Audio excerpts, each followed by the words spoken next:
Oh my goodness. Welcome, my friends. Welcome, clobberers, to Clobberin Times Monday Night Mark C Comics Talk. Um, of all the, even though this was something that was not quite as unexpected, uh, of all of the, what is unexpected is to have to do this 2 weeks in a row. 2 weeks in a row, losing not just a comic book artist, uh, so much more than just that. A master of the art, a giant of the field. Um, yeah, it's a little bit more to it than just uh, because obviously people go every day. We all know that, and sometimes, quote unquote, what we consider people who are considered famous in whatever type of field they happen to be in, you know, go in a few at a time here and there. It's just that's the way it is. Celebrities do that, or people who are considered celebrities.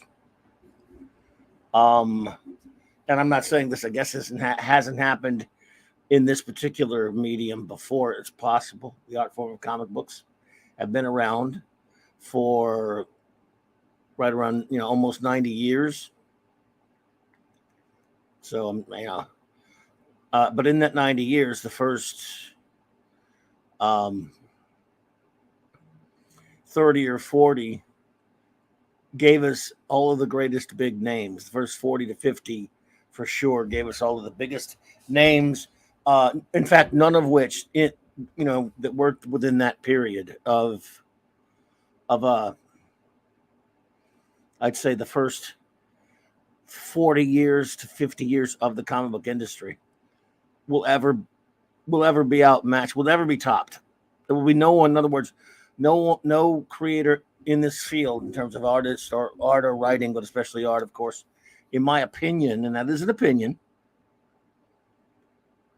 will ever, after about the 60-year mark, will ever be in a class with the ones who thrived in the field in what they call the golden, silver, or bronze age, and in some cases a little bit beyond. The two gentlemen that passed last week and this week, one worked a little bit earlier than the other. Last week, of course, we said goodbye to the great Neil Adams. And that is again about as big as it gets, as huge as it gets for the comic book field.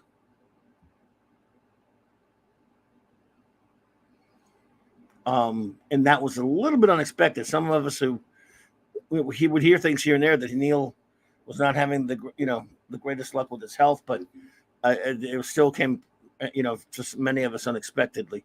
Whereas we've known since January that Mr. George Perez's time was limited, which doesn't help.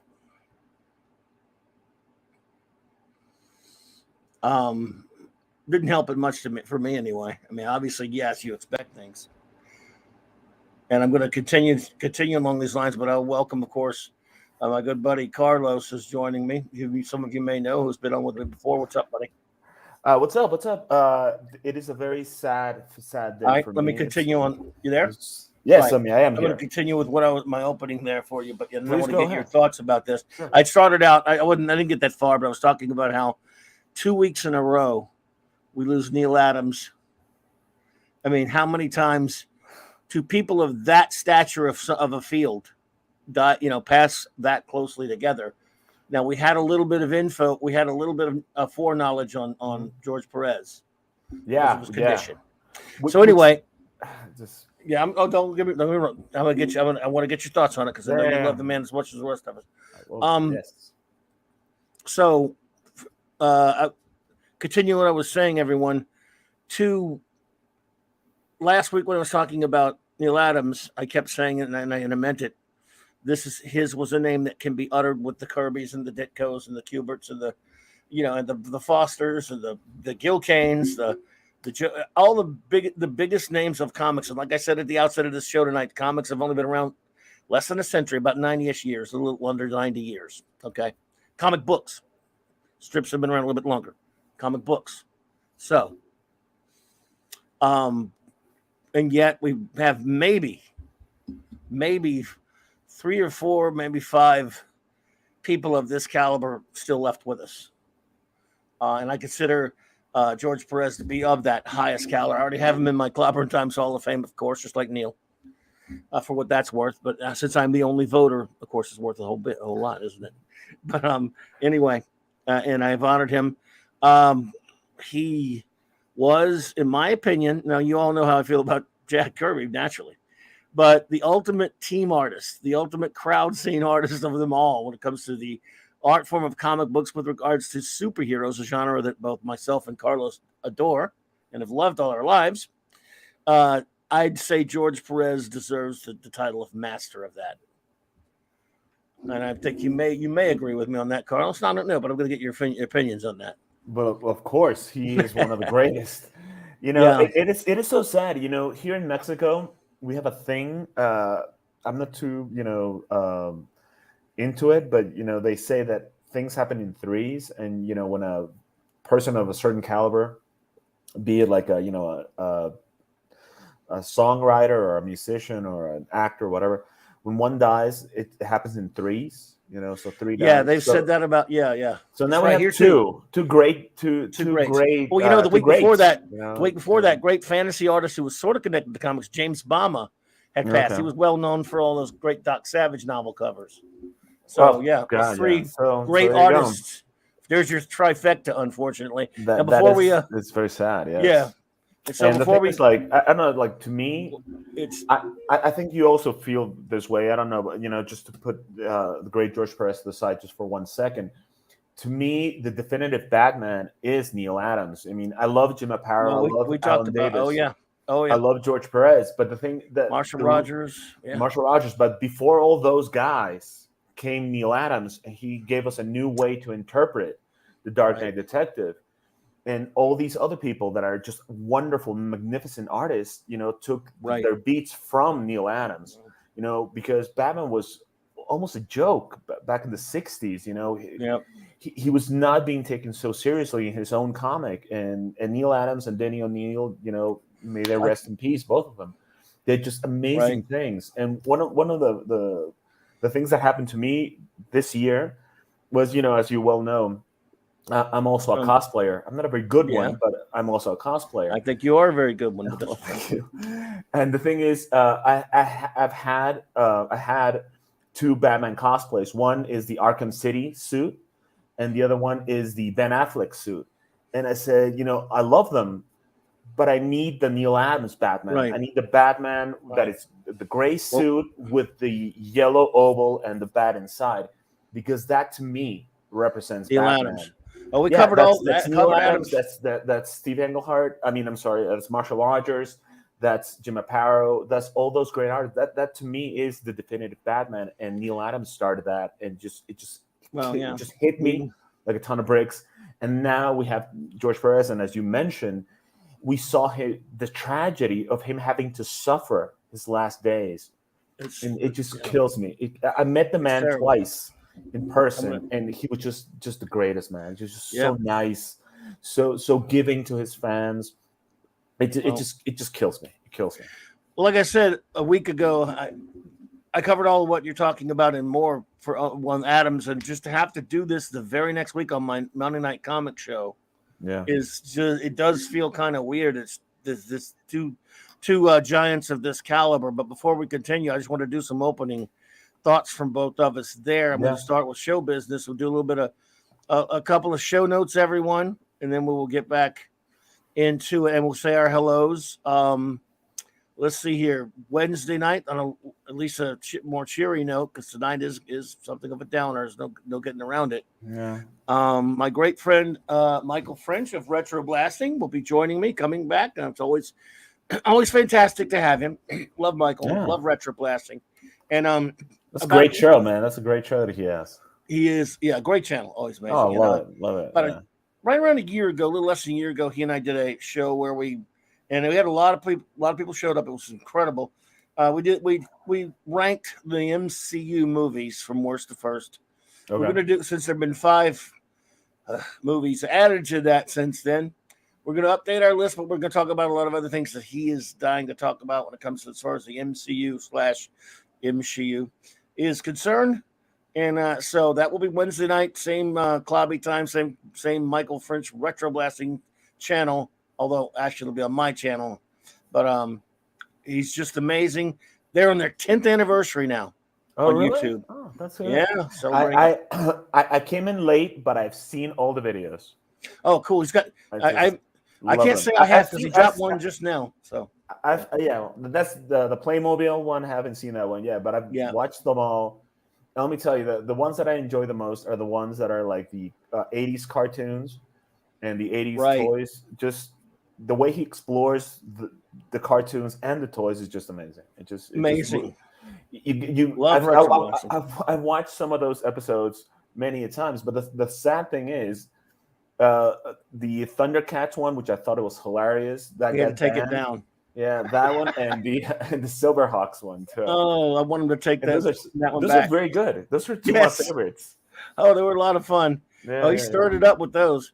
But yes, love Retro Blasting, everyone. So Retro Blasting fans or MCU fans, please join us. Now I'm going to say my quick hellos because we do that here. We like to acknowledge our friends who show up. And again, big thank you, everyone, who showed up at Saturday Night Star Trek. What a crowd we had Saturday night that we've always been getting. Saturday night's my wonderful friend Raquel. For those, I guess you don't know, we're on episode 70. We're reviewing all of real Star Trek, which means original series, 66 through 05, which means we're going to be doing this for a couple of years. This has nothing to do with anything, but you won't believe what I was watching just before you. I know what you were watching. No. We're not going there. No. I was watching Chaos on the Bridge, the documentary about. That's a fun documentary. Yeah. Coincidentally, we just started the 7th season of TNG, so yeah. Okay. Yeah, and we do 4 episodes a week, and I tell you what, going back and watching them like that, because I've softened on the show, believe it or not, over the years, because the way you and I talked about it before. You mentioned, yes. But man, that show is wildly inconsistent when you dig into it and go from a linear point of view. But anyway, Saturday nights, I'm getting huge. We do a lot of audience participation with our reviews. Saturday Night Star Trek. I mean, everyone who joins us, thank you so much. It is a rocking good time. We have a lot of fun. It's just amazing. And Raquel is wonderful. We love her. So anyway, Comic Relief Crusader, what's up, buddy? Good to see you. J-Man, what's up, bro? Had a good time reviewing Doctor Strange the other night on my channel with you, buddy. Please, everyone, go subscribe to J-Man's channel. And incidentally, Carlos's channel, there's a description there's a link in my description below for Carlos's great channel called Comic Mania. I talk about comic books. Sadly, it's in Spanish, so a lot of you may not be able to understand it, but I would really appreciate if you subscribe, because please subscribe if you have not already. Very little subscribers. I'll put the link up in the chat when I get a chance. I always try. In fact, last week I did a non-spoiler review of Doctor Strange and the Multiverse of Madness. This week I'm going to do just a full spoiler review. Plus, and I love to do this, I'm going to take everything that was new, like the Vishanti, the Third Eye, the Illuminati, and just explore their entire history. Nice. Because in the United States, a lot of you guys read those comics because you had access to those comics. But here in Mexico, for a long, long time, we did not have access to those comics. Okay. Plus, comics like Doctor Strange or Strange Tales were not being reprinted here. So a lot of people just do not know the history of Doctor Strange. For them, Doctor Strange begins and ends in his appearances. Yeah, in the appearances in the MCU. And I think that's a very myopic way to view superheroes, just to see their appearances on screen. I mean, I know a lot of people that don't know anything about Iron Man, and yet it's their favorite hero. I'm like, no, you got to read the comics. Yeah, hell yeah. The movies are an entryway into the comics, but if you don't read the comics, then you don't know the characters. That's the way I think about it. You got to go to the source, and accept you can like the adaptation, but you gotta know the source. I mean, that's my motto. Well, there's the link in the chat there, my friends. Oh, Please, thank you if very would much. be so kind. Even if you can't speak Spanish, you may know someone who does, though, and like comics. Because, Midnight's Bad Espanol is a friend of this channel, and they have an Espanol channel now for that sort of thing. Oh, cool. Yeah. Cool. They're great guys. Continue. Let me go through the hellos really quickly, then we'll get moving, folks. The Comic Relief Crusader, I think I said him already. J-Man, buddy. Phantom Outsider. Good to see you there, brother. Hang on a second. I'm glad StreamYard's now retains the entire chat. That is very helpful because I'm not up to speed on my chat. I had to hold it back so I could do this. Hang on. The great Chris Persia, what's up, my brother? The master of all that is Wrench Canadian. So many fantastic Canadian pals like J-Man and Chris here. Kal-El, buddy, what's up, Super One? Good to see you, man. D-Bud, man of iron, brother. Hope you're feeling better, buddy. Good to see you, man. Man, Hungry Boy says this is going to be rough. He was in the industry. He knew a lot of these people. I know you're taking this one rough, buddy. I know you love George, and I'm sorry, man. Of course, today's going under the name of Hungry Hippocampus.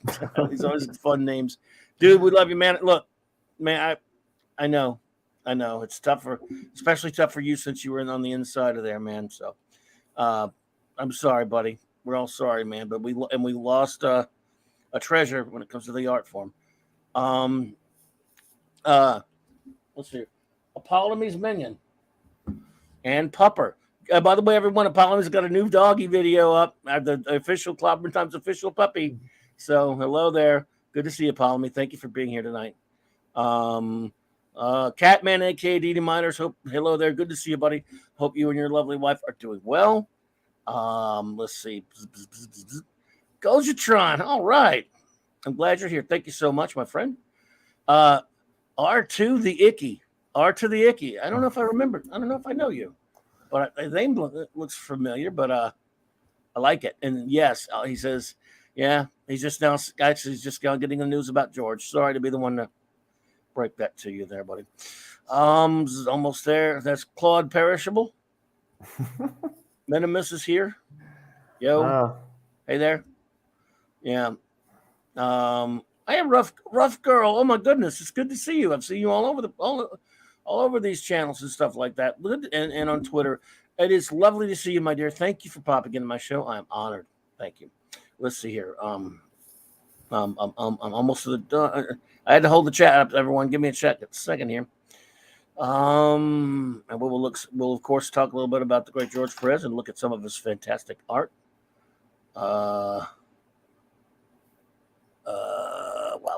Wow. And I think that is about okay. Yeah, I'm up to speed now. Anyone else who pops in, of course, as always, I like to acknowledge them. And I want to thank again my good buddy Carlos for being here with me tonight. Again, we've been friends for a long time. And Decepticon, good to see you there, bro. And one thing we share love of is comics and comic book art. And I don't know where George rates on your favorites list, but he's like in my top 5 of all-time favorites. I mean, it's just I really think he's number 1, because it was always more or less what I like. I really love John Byrne when he was not right now, but back in the 80s when he was at like his highest power. Marshall Rogers, Alan Davis, of course. Neil Adams. Yeah, so many great ones. Yeah. A lot of great ones. But George Perez, just for some reason, I always came back to him. I don't know if it was because I was just at the right age to start reading New Teen Titans, and just Teen Titans just really hit me just where it hurt. I said, these are my heroes. These are the characters. These are the stories. They really spoke to me. Those stories by Marv Wolfman and George Perez were amazing. And just a little side note, I've met Marv Wolfman twice. He's a very tough kind of character, let me tell you. He's not as sweet as nice as I thought. Kind of standoffish. But George Perez, that's true. I met him also. George Perez, nice. He's a dream. He was a total dream. I met him. The first time I met him was at the San Diego Comic-Con. I knew he was going to be in a panel, like an 80s comics panel. And I said, I got to be there. Oh, I have that poster, by the way. It's hanging on my wall. I'll take it. I'll show you guys in a little bit. I gave one to you or Claude at one point. I got George to sign that one for somebody. I'll show you what you gave me, and I will always love it. I don't know. Okay, but I did. I did have George sign this for someone. Oh yeah, that I did not have. Oh, you still got it framed. Nice. I love that. The reason that I have that is because of you. I remember, buddy. I love it. I had all these, but no Batman. You say you're the Batman guy, so you get Batman. So of course I had that. Had that framed. Of course, sadly, these are not has a lot of really, really bad costumes on. All right, J Man. Good night, J Man. See you later. But I had to have that. Oh, that's beautiful. Yeah. And of course, Oh yeah. Gotta have that. Nice. Yeah, I love the man. I love the man. And the thing is, I met him at the San Diego Comic-Con, and he was just so nice to me. He was so nice. And I had a horrible cosplay that day, and he still took me seriously. He took a picture with me. He was just a wonderful man. I just said, look, I have a radio show, and every time I can, I talk about you and say, you got to get his Wonder Woman. His Wonder Woman is the best thing I've ever read. You got to read, Crisis on Infinite Earths. The art is amazing because there's no other artist that I can think of that can draw that amount of characters in one page, and they all look different. Yes, Lex Luthor does not look like the Joker. The Joker does not look like the Penguin. They all look different. And if you look at his heroes, Batman doesn't look like Superman. Superman doesn't look like Firestorm. They all look different. They look their age. It's just amazing. In fact, and you definitely have this, right? Let me see right there. Hang on, you gotta let me know so I can move this. Sure. Oh, that's Pace Setter or George Perez. I think I do. Yes. Focus on George Perez. Okay, great. Yes, I do. He actually signed it when he came to Mexico City to a convention called La Mole. He was so very nice. And the thing is, I read this from cover to cover, and it's amazing to see how his art matured. When he started, drawing, he was not very good, but he just kept at it, and just his art just blossomed. And he talks a lot about when he was doing the new Teen Titans, how he changed all the faces, how he changed all the bodies, so they all had their own distinctive look. And if you look at the body types of all the women, they all look different. Raven does not look like Wonder Girl. Wonder Girl does not look like Starfire. And if you look at the guys, Changeling and Kid Flash and Robin, they're all different. Or Cyborg, they're all different. They are their own character. Just the facial expressions. I mean, the man was just wonderful. And then he and Mark Wolfman started just being like a team, a writer-artist team, and then later they became co-plotters. Oh yeah, and you can tell. I mean, the stories just go way up the moment they're co-plotters, and when he leaves, the Teen Titans book just goes to the garbage because you can tell Wolfman needed his buddy. He needed Perez to just go through that extra mile. I mean, we lost just a gem of a man, a gem of an artist, a gem of a writer. It just kills me. It kills me, really. And we're going to get back to talking more in depth about him. What we're going to do right now, maybe is very, very loose because I don't have a lot of loose chronology in terms of showing just some of his earlier work. Yeah. In the early days when he started at Marvel, he actually worked on the Logan's Run comic, which I had that. Yes. Yeah. Yes.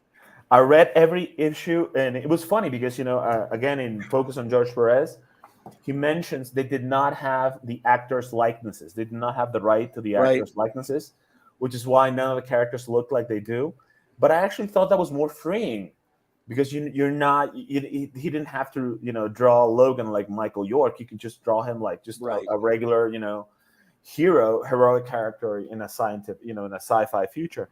And I thought it was just wonderful. And in fact, it's kind of funny. This has nothing to do with anything, but I just thought it's a really cool trivia thing. On the 7th issue, I believe, of Logan's Run, which was the last issue. Yep. They had a Thanos and Drax the Destroyer back up. Back up. It's weird stuff. I know. Why in Logan's Run you have a Thanos backup? He, of course, worked on the Inhumans for a short time. Never read those issues. They look good. kind of They were bad. pretty Oh, really? good. They were good. I enjoyed it. But they were I'm getting the art must getting have been started. amazing. I just He had a different inker. Frank Carmani as an inker, but I don't know about you, but just I always thought the Inhumans worked always best as secondary characters in any comic, but never as but I thought this run was okay. I enjoyed it. It's been a while. Never read it. Or I always wanted to a chance of it. Of course, I will. More obscurely, he worked on the White Tiger. Yes, the first Puerto Rican superhero. Right. In fact, Deadly Hands of Kung Fu. He mentions he was very proud because he was a Puerto Rican. When he got the opportunity to work on White Tiger, he said he was very proud. He was, I'm going to make the first Puerto Rican superhero, and I'm going to try to avoid all the the pitfalls of of making a Latin character. Yeah. Sadly, I always liked that character because I don't know about you, but I always enjoyed characters that magically get their superpowers because I always wanted to have superpowers and not have to work for them. Don't we all? Yeah, so I wanted to be like Captain Marvel and just yell out Shazam, or this guy who just gets the tiger amulets and now he's a karate master. Sadly now you have to do any work for it at all. Right, yeah. I always wanted to do that. I was a very lazy man. Thankfully that all changed, but back then that's why I liked the White Tiger. And sadly, the character is dead. He died in a Daredevil issue, and those issues where he gets accused of, I think it was he got accused of murder, and he goes to trial. Really good issues. I mean, I think Brian Michael Bendis really shined on Daredevil, and he was awful in Avengers. I'm not even gonna go there, but he was great in Daredevil, and I think those issues with White Tiger, it was a good way to close that guy. Welcome, Tiki of Doom. Good to see you there. Then one of my favorite runs of George Perez of all time for me, folks, which will surprise no one, of course, was on the Fantastic Four. Oh, yeah. I mean, that was one of his earliest runs, and he had a good run on it too, with Joe Sinnernicking especially. Not great issues. I mean, I actually read some those. Some of them were good, but yeah, not great issues. But the art is really nice. The thing is, you can't compare it to what came later. I mean, what came before to Kirby. No, but still, I thought Thomas did some good ones. I kind of liked one of that one where they went to Counter Earth. I liked it when I liked the Brute. It was kind of fun, but when it's also fun when that thing Hulk issue, and then when Ben got turned back into Ben for a while, and they had to use the exoskeleton suit. He left the group for a while. Power Man comes in, and Perez is on most of those. Even one of the greatest of all time, FF 176 with the Impossible Man, Kirby cover, but Perez interior. And I love Joe Sinnernicking. Joe Sinnernicking Perez was perfect. It was Perez's style with kind of a Kirby tint to it, which I really, really enjoyed. And and if you look at some of this now, one of these is still good, even though it's Vince Coletta right here. Don't judge.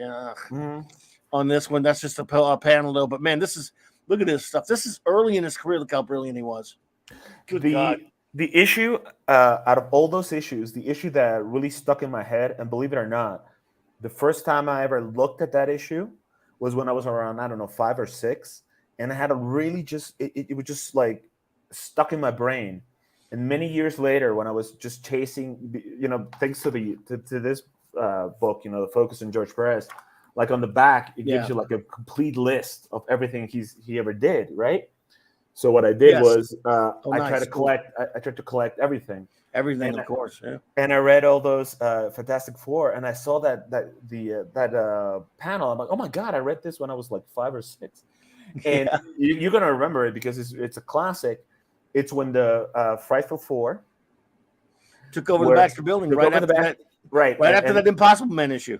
Right, and they're doing a casting I call loved it, dude. for their 4th member, and Captain Ultra comes in. Captain Ultra, that was fantastic. Yes, and he's like he's afraid of fire. Yeah, but he could do everything. He's like, they thought, oh man, this is the guy. He's got superpowers. He's super strong. And then they go to light up a match in front of him, and he faints. Right. And I then think and I then think it Johnny was says, "Hey, you guys should have picked him up." Sandman or Wizard is lighting up a cigar, Right. and he faints when he sees the flame, and that just Yeah. stuck in my head forever.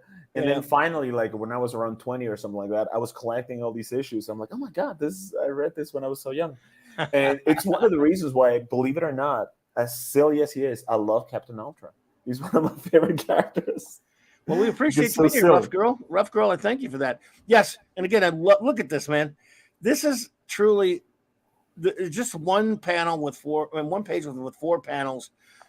It tells you so much story because he was a brilliant storyteller. Amazing. It's action, it moves, and I love the big panel at the bottom right there, just showing motion. And because he studied Kirby, he studied all the big guys, and he was just his art again. And on FF, man, I just love him. And of course, one of his paintings right there. Oh God, that is beautiful. That's Yes. that's from a book, right? That's from accent on the first E, and it's Perez accent on the first E or something like that. There was one of those Fanico Chronicle books, I think. Never Fantastic Four Chronicles. Never could get my hands on that book. I have this book. I think it was Fanico Chronicles, but no, it was Pace Setter, maybe. I'll tell you what it is. It's right here. Pace Setter. I believe it's called Perez accent on the first E.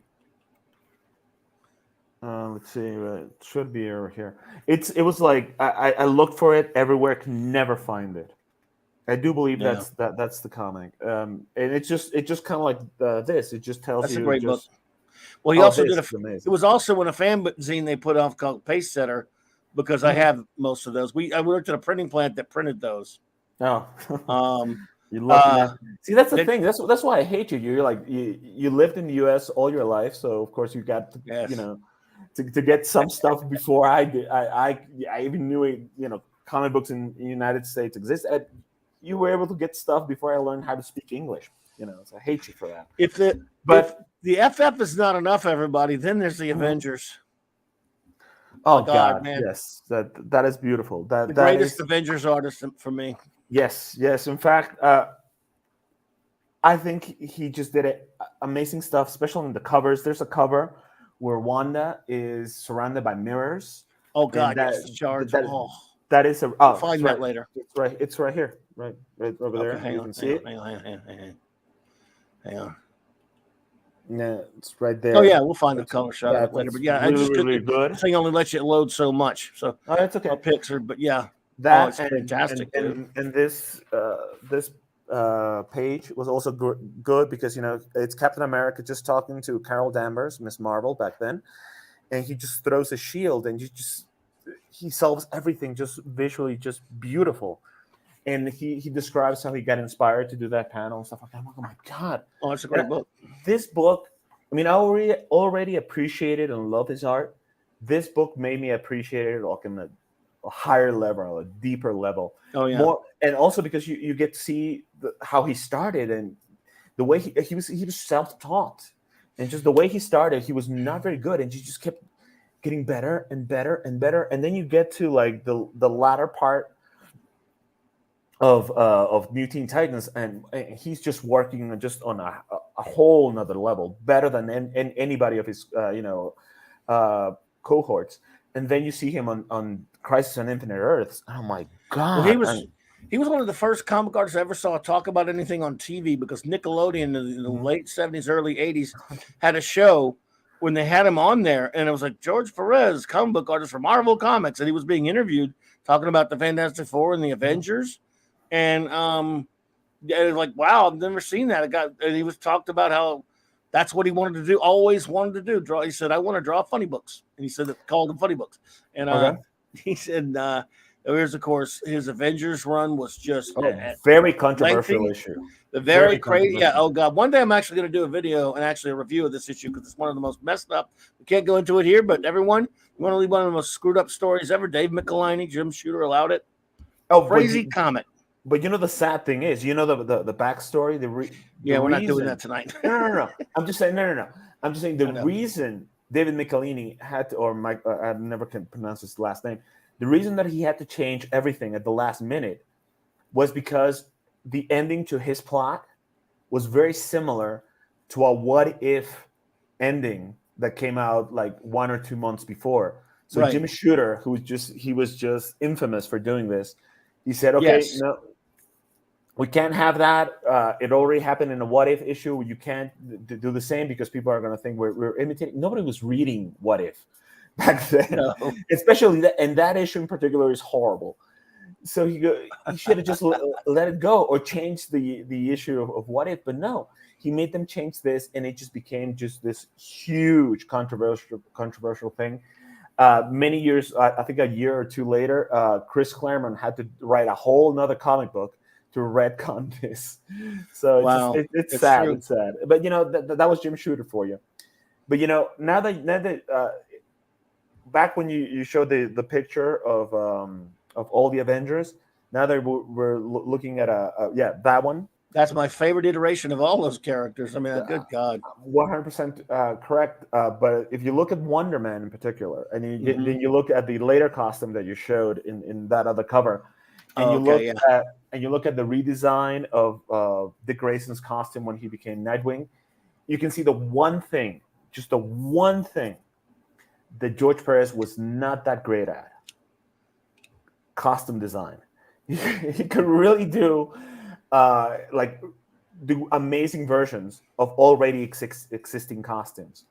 When it came to designing costumes, I mean, they were just not that good. I mean, I love the man, but if you look at Pariah, Harbinger, Wonder, the two Wonder Man costumes he designed, the Nightwing costume. I mean, I love me some Nightwing. Nightwing is one of my favorite all-time characters. But the first one was the Disco Nightwing. Well, yeah. Yes, I mean, wow. The costume is not that bad. We was trying to make it look like the one from Candor. That's why. But the thing is, he has his chest showing. It's down to his Burn, baby, burn. It's down to his belly button. All he needs is some kind of chain. All he needs is some kind of chain. In fact, when I got to moderate a discussion about comic books at this comic book convention here, the largest comic book convention here in Mexico, called La Mole, or The Thing, because it's named after, of course, Benjamin J. Grimm, alias The Thing. Nice. Yeah. I got to interview him, and I asked him, when George Perez designed this costume, was he by any chance inspired by Deadman? Because, the costumes are very similar. And Marvel Woman said, no, he did his own thing. I'm like, really? Maybe he was inspired, by chance, because, they're both aerialists. They both work at a circus, whatever. I love the design the first time I saw it, but, over time, I go, oh, it wasn't that good. And then you see the other designs that Nightwing has had, and the one that he has now, it's just beautiful. And you go, oh, that would have been a better way to go. So that's the one thing that I have to say about George is that, he wasn't that amazing at costume design, but when he would draw characters in their own costumes, he just did an amazing job. He sure did. Beautiful job. He sure did. Starhawk. I love this cover, but it could only fit so many covers. So everyone, as you may know, George, while doing the Avengers for a long time, eventually left DC Comics. He would later work on this that never happened, but we'll talk a little more about that later. Just drive a stake through my heart, please. Just go ahead. I know, because, man. Because we at some point got that. Remember, I told you that story about how I saw him sell the art to Rob Liefeld. Yeah. But it wasn't the same. Because that's why the second one wasn't the same. I couldn't even look at it. The JLA Avengers that we got, they had a lot of Earthsat's character, because there's no way. That's why I was angry at it. Yeah. Kyle Rayner is not Green Lantern, has never been Green Lantern, will never be Green Lantern in my eyes. And we got that guy. And then you had the Hook, Aquaman, and just horrible costume designs. I'm just glad we didn't have the long hair ponytail Superman in those issues. But my God, I was pretty upset, dude. I was pretty upset. If we had gotten that comic in '84, even if it wasn't good, we would have gotten the real Avengers, the real JLA. And it was not good. But to continue our loose chronology here a little bit. I've got again not everything is in exact order, and there's been so much stuff you could do a chronology in 5 shows. But he did move on in the early 80s from doing the title of the Avengers and Marvel to the Justice League for a short time. And my God, this cover right here, man, you talk about freaked out when I bought this on the stand, on the spinner rack. Oh, and it was a great issue, by the way. He did some of the interior art, but he had a lot of different artists. Oh But, God, yes, that was yeah. This cover here, man.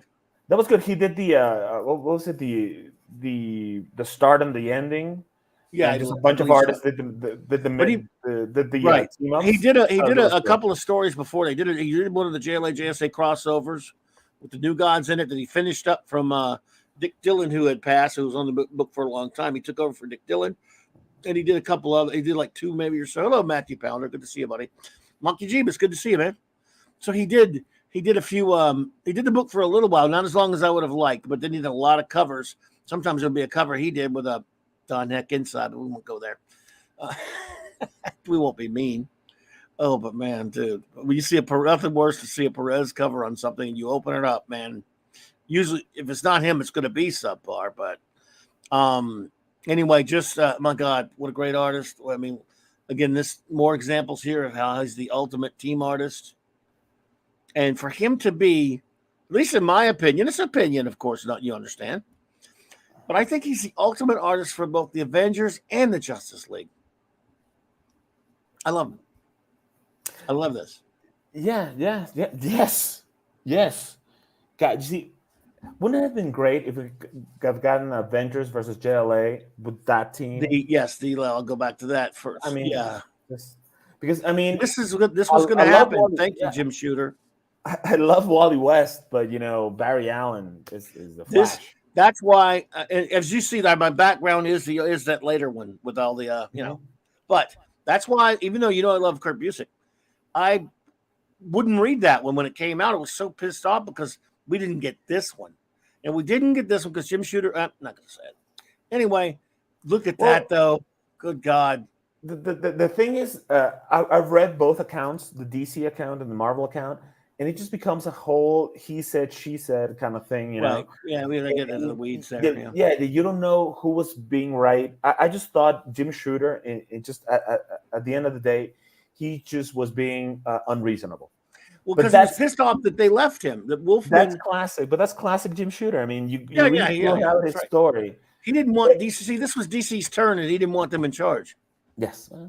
There you go. So we got so instead he did Titans, X-Men, and then that was it.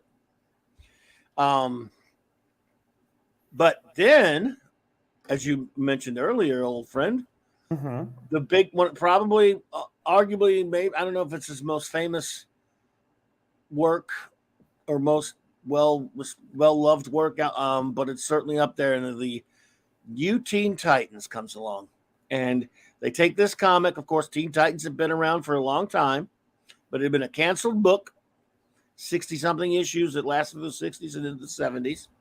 I was a fan. I used to buy Teen Titans in the 70s. And it was really bad, Yeah, I mean, it had a lot of bad issues, but when this comes along, horrible issues, yes. Yeah, but as soon as you open this, actually was it debuted in the back of DC Comics Presents number 26. And when I first saw that, and of course this issue, not too long after that, I'm like, oh my God, Perez on that. And at this time, this book it came close. It definitely challenged the popularity of the X-Men on the stand. I was running the shop, as you know. Yeah, the thing with me is, I was living in Cancun, Mexico, when this came out. I think I was getting it in Cancun, like, I don't know, 2, 3, or 4 years after you guys. It was translated into Spanish, right? And not only that, sadly, I threw away all my Spanish comic books because, they're worthless. But the thing is, here in Mexico, we got 3 formats, right? There was one that was called Cigüeña, which is what do you call that? A bird that stands on one leg and then like hides its head on the ground. An ostrich? Yes, yeah.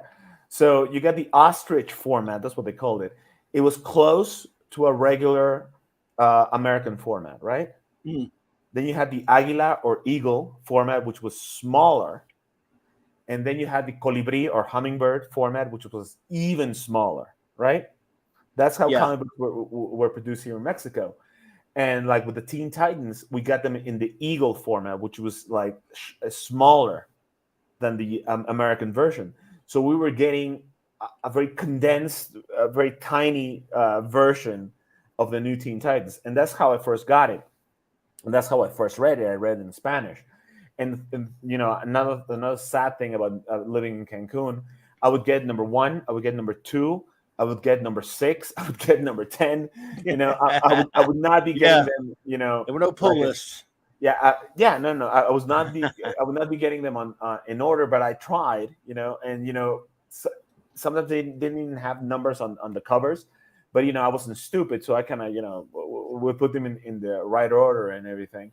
So I remember when I first saw it on the stands, I said I have to have it because you know there weren't even comic book stores back then. It was just like newsstands. I said I have to have it because it's a Robin. It's a character I recognize. I didn't recognize anybody else, but I recognized the Robin. So I read it and it was just wonderful. And then issue number 2, it's the introduction of Deathstroke and the Ravager, of course. And I just love that issue. And I just wanted to keep reading, and it just spoke to me. You know, Justice League was great. You know, these were older people. They were adults. Fantastic Four was amazing as well. But you know, these were characters that were closer to my age, acting like kids. You know, and so it just hit me just at the right spot. The Teen Titans, and of course the art kept getting better. That's one of my favorite issues. Believe it or not, because I was a huge, and I still am a huge Batman and the Outsiders fan. Yes, I know it's not a great comic, but the Jim Aparo art is magnificent. When Jim leaves, in comes Alan Davis. They were very solid stories, not great stories, but solid. And what I love about this issue is when they team up. Crossover thing, yeah. Yes, it was amazing. But the thing is, story-wise, Batman keeps giving the orders because he's Batman and he feels that he has to be in charge always. And Robin starts getting resentful, because he goes, I've been the leader of these characters forever, and you come in and you just take over. Plus, he hates the fact that he's his own man when he's with the Titans, but the moment Batman comes in, he's back in the shadow of the Batman. And in the second issue, or the second issue of the crossover, in the Batman and the Outsiders one, he stands up to Batman. He goes, "Shut up. You're no leader. I'm the leader of the Titans. I know how a team works, and this is the plan. Forget your plan. We're going to do my plan." They do Robin's plan, and they beat the bad guys, the Fearsome Five, which are just the lamest villains ever. But they do beat them thanks to Robin's plan. And at the end, Batman apologizes to Robin. And he goes, "You have become a great man." And Robin, shakes his hand and he goes, "That's only because I had a great teacher. I had the best." And it got to me that I read those issues and I actually cry. They're so moving. They're so amazing. And I think that's what comic books should do at the end of the day. They should move you in some way or another. And just a lot of the stuff that was going on in Teen Titans just moved me. I mean, the Terra arc, Judas Contract, sure. just great everything. run. Everything that was happening with Raven and and her daddy issues with Trigon. Every time there was that conflict, that sisterly conflict between Blackfire and Starfire, it was great. Robin becoming his own man, and being a leader, being Starfire's boyfriend. I mean, just Starfire just made him into the man he is today.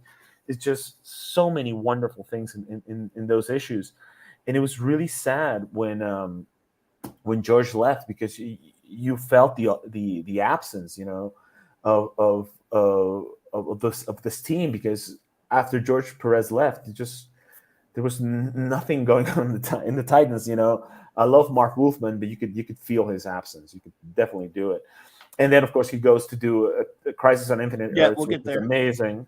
And of course, Wonder Woman, which is we'll get there. brilliant. We'll get there for sure. I want to say that to my buddy Phantom Outsider, I agree with you, because he said something earlier in the chat saying, "I wish George Perez." He's Phantom Outsider like you and myself, is a huge Legion fan. Long live the Legion! George And Perez did amazing, he wished. Well, I was about to show. covers. He did some great covers. But he was saying, "I wish Perez had done the Legion." Me too, buddy, because we could have got this. Oh God, yes, that's from History of the DC Universe. It is. This one was one he did later, which is like an homage to that, but with the Silver Age version. Oh, that's beautiful. That's beautiful. Fantastic. I love the Silver Age version, but to me, just like the Neil Adams Batman is the real Batman. To me, the real Legion, or my Legion, is the Bronze Age Legionnaires. Mine is the Bronze, but I do love me some Silver. And I think another artist probably took some of his and then added some of their own on there. But still, it's beautiful. That's a beautiful piece of work. And of course, right. So then of course, George Perez, already a superstar. If he wasn't already, certainly the new Teen Titans catapulted him to superstardom status in comics at the time. And then we get Crisis on Infinite Earths. Wow. And the thing is, you can say whatever you want about the storytelling there. I mean, I often do, yeah. I remember reading. I do believe it was focused on George Perez or some other interview that he gave, and he was saying that it was just too tough for Marv at that time because he was writing and editing New Teen Titans. He was writing and editing Crisis on Infinite Earths, and he just really needed help. Because at some point he contradicts something that happened in the issue before and stuff like that. So that's why they started co-plotting this together. Because he was trying to fix some of the errors that he thought that he would find. And like I said, it's not a perfect story, but what it does, and I know you hate it, but I love it. Yeah, it redefined the DC universe for the 80s. It redefined the characters going forward. Until they just contradicted it a year later, but yeah. Yes. They had no plan. They had no plan. No plan starting out. No plan. Jeanette Kahn for you. Yeah, that's the cool thing about you getting to be 50. You can look back at stuff and say, okay, now I can look at it with a more objective eye. Because back then you're just excited. You just want to be right in the thick of things when things are changing, when things are becoming new and different. But back then, you're not thinking, you're just wowing yourself, True. But now you look at it and you go, okay, they had no plan, and you can definitely tell they had no plan. No plan at all. Especially poor Hawkman. I mean, oh my God, the right cons on the Hawkman. What the hell with Hawkman? They ruined him. Oh well, I don't think they ruined it. They ruined his continuity. They ruined his continuity forever. Yes, and some of the other characters. But the thing is, it was a fun comic. It redefined just the DC universe, and I actually liked it because it condensed everything and made it into just one timeline, one continuous timeline from the 40s all the way to the modern age. Having the Justice Society be in the same Earth as the Justice League, to me, it all worked out fine in that sense. But I mean, poor Huntress, poor Power Girl, poor Hawkman, they suffered a lot. Even Captain Marvel, I mean, they didn't know what to do with him because he was. If you have Superman, why do you need Captain Marvel? Right. If you have Supergirl, why do you need Power Girl? Well, Supergirl was dead, but they never made Power Girl take over that role. I know why I need Power Girl. If you have Batgirl, why do you need Huntress and stuff like that? But I don't know. I enjoy the comic. I enjoy it for what it is. I enjoy the spectacle of it. The art is beautiful. They gave us this poster with Alex Ross and George Perez, and I have this, as you know, hanging on my wall. The deaths kill you. I mean, when you see the death of Kara Zor-El, even if you didn't like the character, the moment she dies, you go, oh my God, that's a real hero. Even if you weren't a fan of Barry Allen, when he gives his life to save the universe, you go, that's a real hero. The way the first Superman, the Superman of Earth 2, the way they gave him a nice send off and stuff like that, it was just beautiful. And it's so sad to me that many, many years later, Jeff Johns, one of my favorite writers, decides to do Infinite Crisis and just does. Oh boy. awful things to the Earth 2 Superman, awful things to this Earth 2 Lois Lane. Makes Yeah, Alexander Luthor from Earth 3. He makes him a bad guy, and what he does to Superboy from Earth Prime, it's sacrilege. I mean, it is total I sacrilege. hated that. Oh, I hated it. I mean, I read Yeah, the first appearance of Superboy Prime. It was in a DC Comics Presents issue, and he's a fanboy. He's a superhero fanboy. He loves Right. Superman. He loves superheroes. His real name is Clark Kent. That's what his parents called him, and he became a Superman fan. And it's Halloween, and he's dressed as Superman, and he doesn't mind people making fun of him, but he loves superheroes.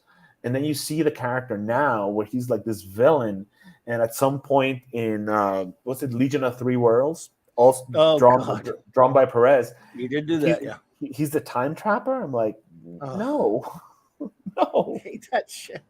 Well, what was the jerk off that turned Rock Crin into the damn time trapper? Yeah, I do. Which I hated. Wasn't that with the adult Legion? Wasn't that with the adult Legion? Yeah. Wasn't that later though? After 5 years later? Yeah. After that, yeah, because after Keith Giffen and Tom and Mary Beerbaum did that crap. After Keith Giffen left, Tom and Mary didn't know what to do, so there we go. Well, let's reveal that Rock Crin, who has magnetic powers, of course, now he can time travel. The time trapper. Ugh. And he's the first leader of the Legion. He's one of the most heroic ones. Yeah, I hate that shit. That aggravated me. And so, then let's just for the hell of it, let us look at a little bit of some individual characters. Perez Superman, beautiful. It's sad he never drew Superman as a regular much until later when it was Screw 52, it didn't count. Yeah. Oh God. But when it was Screw 52, that. It was was he drawing? Yeah, he was only writing, right? He actually did some interior stuff with that horrible new costume. That is so beautiful. And a little random cover here. He actually did a great Star Trek cover. Yay for Star Trek #1 at DC. I just pulled that out for the hell of it, but let's see here. He did wonderful covers. He did just amazing. Yeah, you want to look at some great Batman covers. Holy gods, these are beautiful. Yeah, he did what was it, The Lonely Place of Dying, and he did Year 3. Year 3, yeah, Year 3. This is a great cover right here.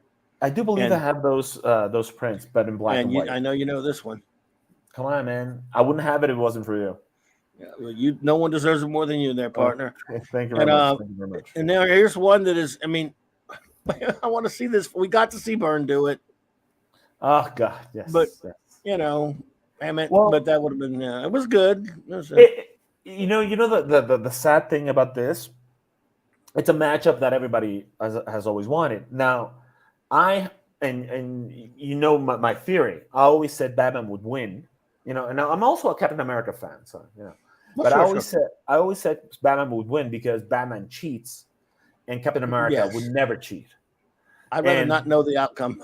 Yeah, well, actually, funny enough, when Perez was plotting the original JLA versus Avengers, I think first it was Jerry Conway writing it, and it was Roy Thomas took it over because Jim Shooter had issues. He decided, Perez decided that Batman and Superman would fight. I mean, Batman and Captain America would fight, and Batman would win because Batman cheats. I'm like, oh my God. Great minds think alike. He and I were like on the same page. Sadly, Kurt Busiek, when it came his chance to write the JLA Avengers crossover, he decided that they just look at each other, they measure up each other, and decide that fighting would be ridiculous because they are so evenly matched. And I'd say cop out. Didn't Byrne do that too? Though he didn't have them fight at all. He just had Bruce Wayne and Steve Rogers. Mix it up a little bit, right? They do fight, but every time they do like a hit and parry, hit and defense. Okay. So but not for long, though. No, it was basically like two equal forces fighting. Yeah, I need to reread that. And neither of them can touch each other because they're just too perfect. I have to reread that. I read that since, remember, in the 90s, you were the only one that could get me to read a Byrne comic, and you made me read that one. I was like, screw you, I'm not reading a freaking Byrne comic. So good. But it was good. It was very good. And not only that, Generations is amazing. That's like continuation. I got that. I got the big omnibus of that. I've been reading it. But actually, he did that for that comic book, Captain America, It's a Batman. weird. That's a weird book, though. The I'm John Byrne did. I'm almost halfway through the omnibus. Oh yeah, It has everything from all the generations, all of it, the whole 12 issues, and all that. It's a fun read. Yeah, is it fun though, man?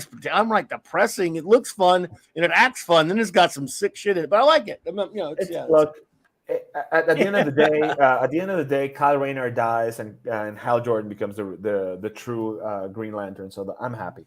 But it's funny that you mentioned the John Byrne matchup between Captain America and Batman, because I read an interview with John Byrne where in his mind, before he wrote and drew that comic, he said Batman would lose because Batman is good at everything, but Captain America is good at one thing. You see what I'm saying? Batman is a master at many things, but the fact that he's a master at many things dilutes everything, right? But Captain America is just the greatest, fighter ever. So because he's just good at one, he's not a great detective, he's not a great inventor, he's not an engineer. He doesn't have all the other stuff that Batman has, but he's good at one thing. So of course he would be Batman because he's just good at that one thing. Now we would be remiss if we did not go. I'm sorry, you got more Batman. No, I'm just glad that he changed his mind and made. Just be absolutely. We would be remiss if we didn't mention the little run he had on Wonder Woman in after Crisis and all that stuff, 86ish or whatever, when he pretty much took her and did whatever he wanted with her, which was interesting. Okay, I'm going to say something that's going to be controversial. I'm very sorry. Go for it. If there are any women listening to me, I am sorry. I was a man. I was a very ignorant man, so I'm very sorry. I didn't read comic books starring women when I was younger. A lot of boys didn't. Boys and men didn't do that. Right. I was very ignorant. I wasn't thinking about if it's good or if it's bad. I was just saying, it's a girl. She has cooties. I am sorry. That's what we did when we were kids, man. I was young, so I never read comic books with females. I am sorry. But when George Perez, one of my favorite artists, announced that he was doing Wonder Woman, I said, I have to be there. I'm not going to like it, but I have to read it because it's George Perez. Thank you, George, for making me a better man, because now I don't care if it's a woman or if it's a man. If it's a good comic book, I read it, period. Comics teach us things. Comics are teachers. Halo Jones is a great example. Oh, God, Battle of the Halo Jones. You said, hey, you should read Halo Jones. It was written by Alan Moore. You give it to me. I didn't think it's a girl. No. It's a good comic. You read it, period. That's it. You don't care if it's a man or a woman. It's, I Birds of Prey, read every issue by Chuck Dixon. I loved every issue. So Perez made me a better man because I read Wonder Woman and I loved every issue. It was amazing. The writing was crisp. It was great that he put all the Greek mythology back in it. He made the Amazons make sense within the context of a superhero book. The scene where Hippolyta has always felt there's something missing in her, and the goddesses tell her, the reason that you feel this void within you is because you had a daughter before you died. You have been reincarnated into an Amazon. You can have your daughter now. And you see Hippolyta sculpting young Diana from clay at the beach. And then the goddesses give this clay statue life. And when Hippolyta is holding the infant Diana in her arms and just starts to cry, I mean that scene, it's silent. It's completely silent. He said it all within the pictures. It was beautiful. It was amazing. And then the trial of the gods was amazing as well, when she has to fight these things that the gods put upon her. So when they reveal why her costume looks like the American flag, the way they made Steve Trevor older than her so that he wouldn't be her love interest. So the reason that she goes to man's world is not because she's following a guy. She goes there to fight the god of war. Just everything about this book was great. The costume redesign was great, making it more like armor was amazing. Whenever she wore an armor, first time she wore a shield, first time she had a weapon like a lance or a blade was here.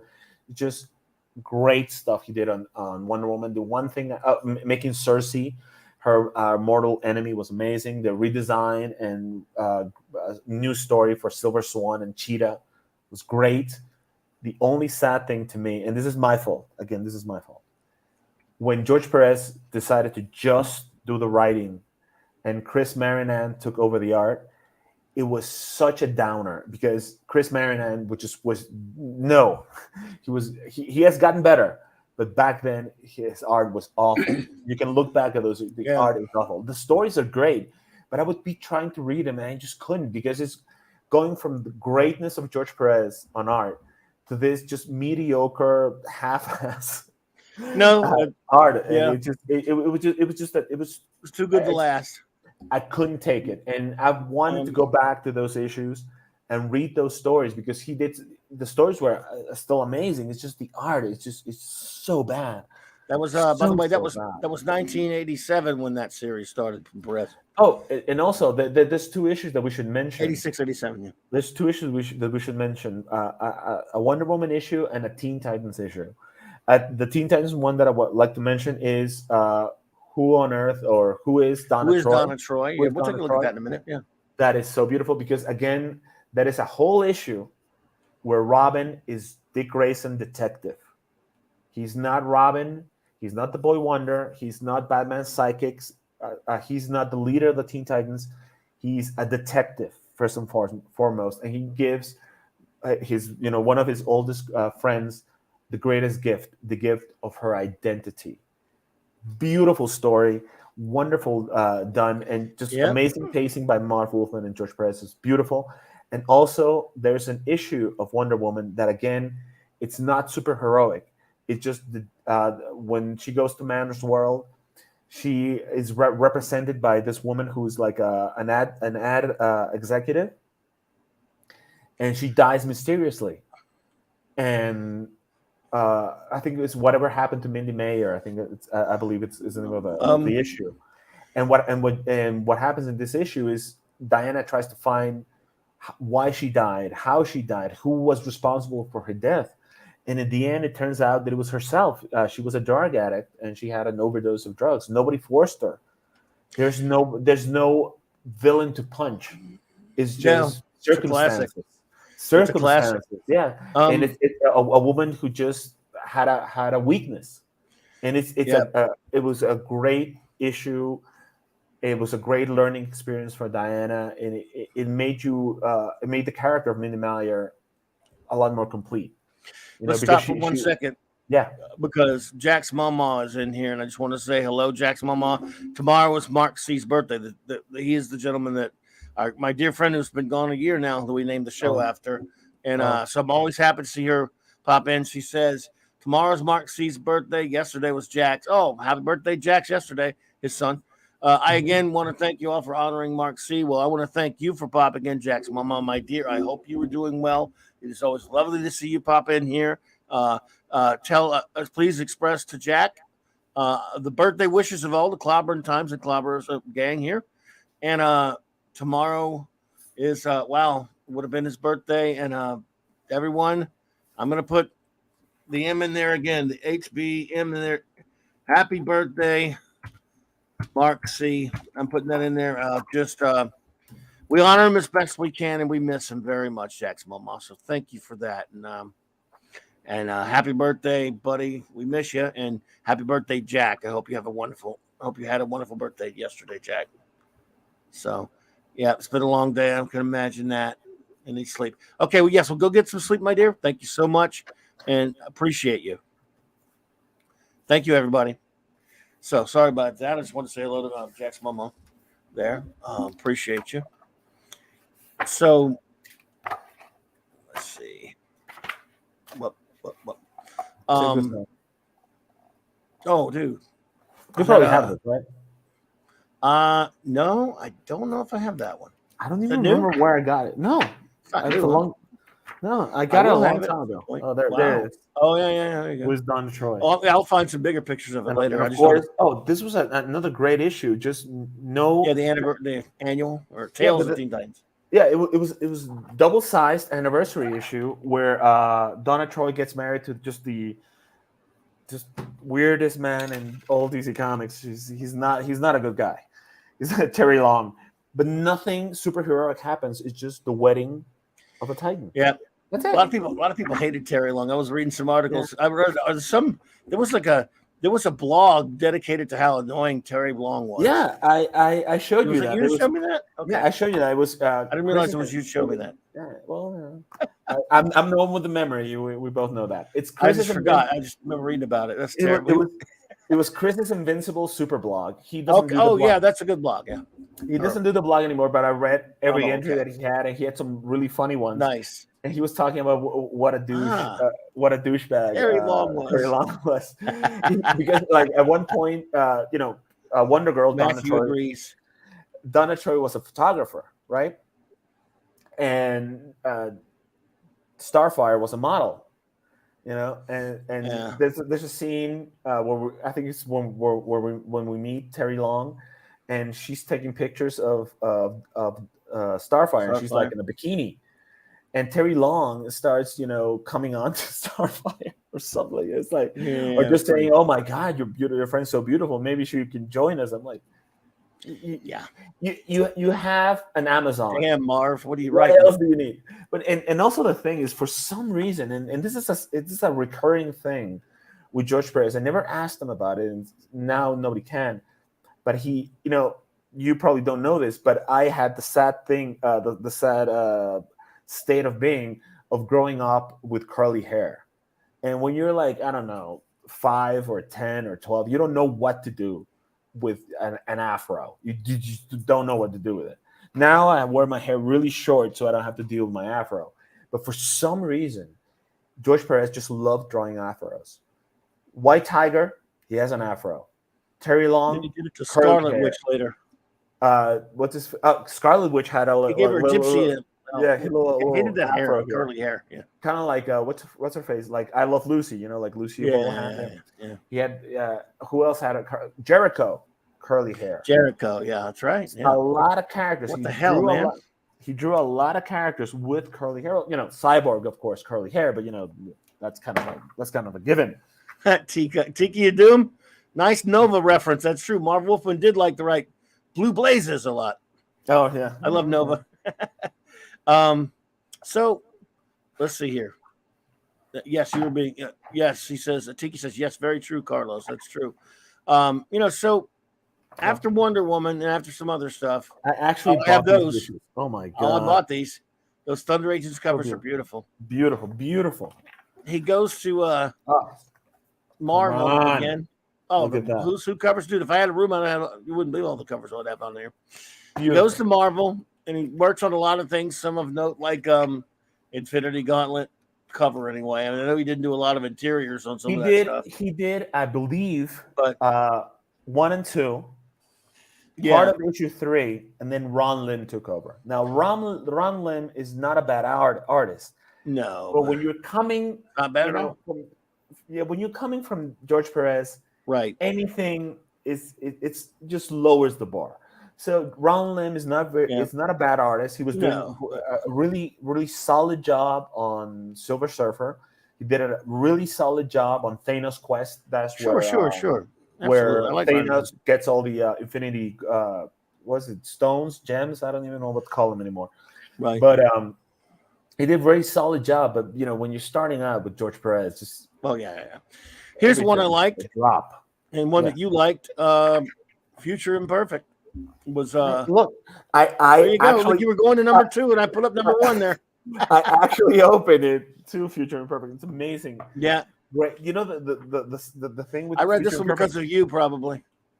I guess, yeah. Just I love this page right here. Well, of course, the best part of this page is just like looking at it and doing the Where's Marvel Waldo universe there. Yeah, doing the Where's Waldo, and this is this and this is that, and I love it. It's fun. It's always fun to do that, and also it's great here in Mexico because I can really show off. because not a lot of people know who Crimson Dynamo or the Titanium Men are. So I know I got those locked, and I can make people go, oh wow, oh cool, look at that. Just if you Hang on. You gotta let me get to it. Let's see. What you got? No, he's going through all the relics.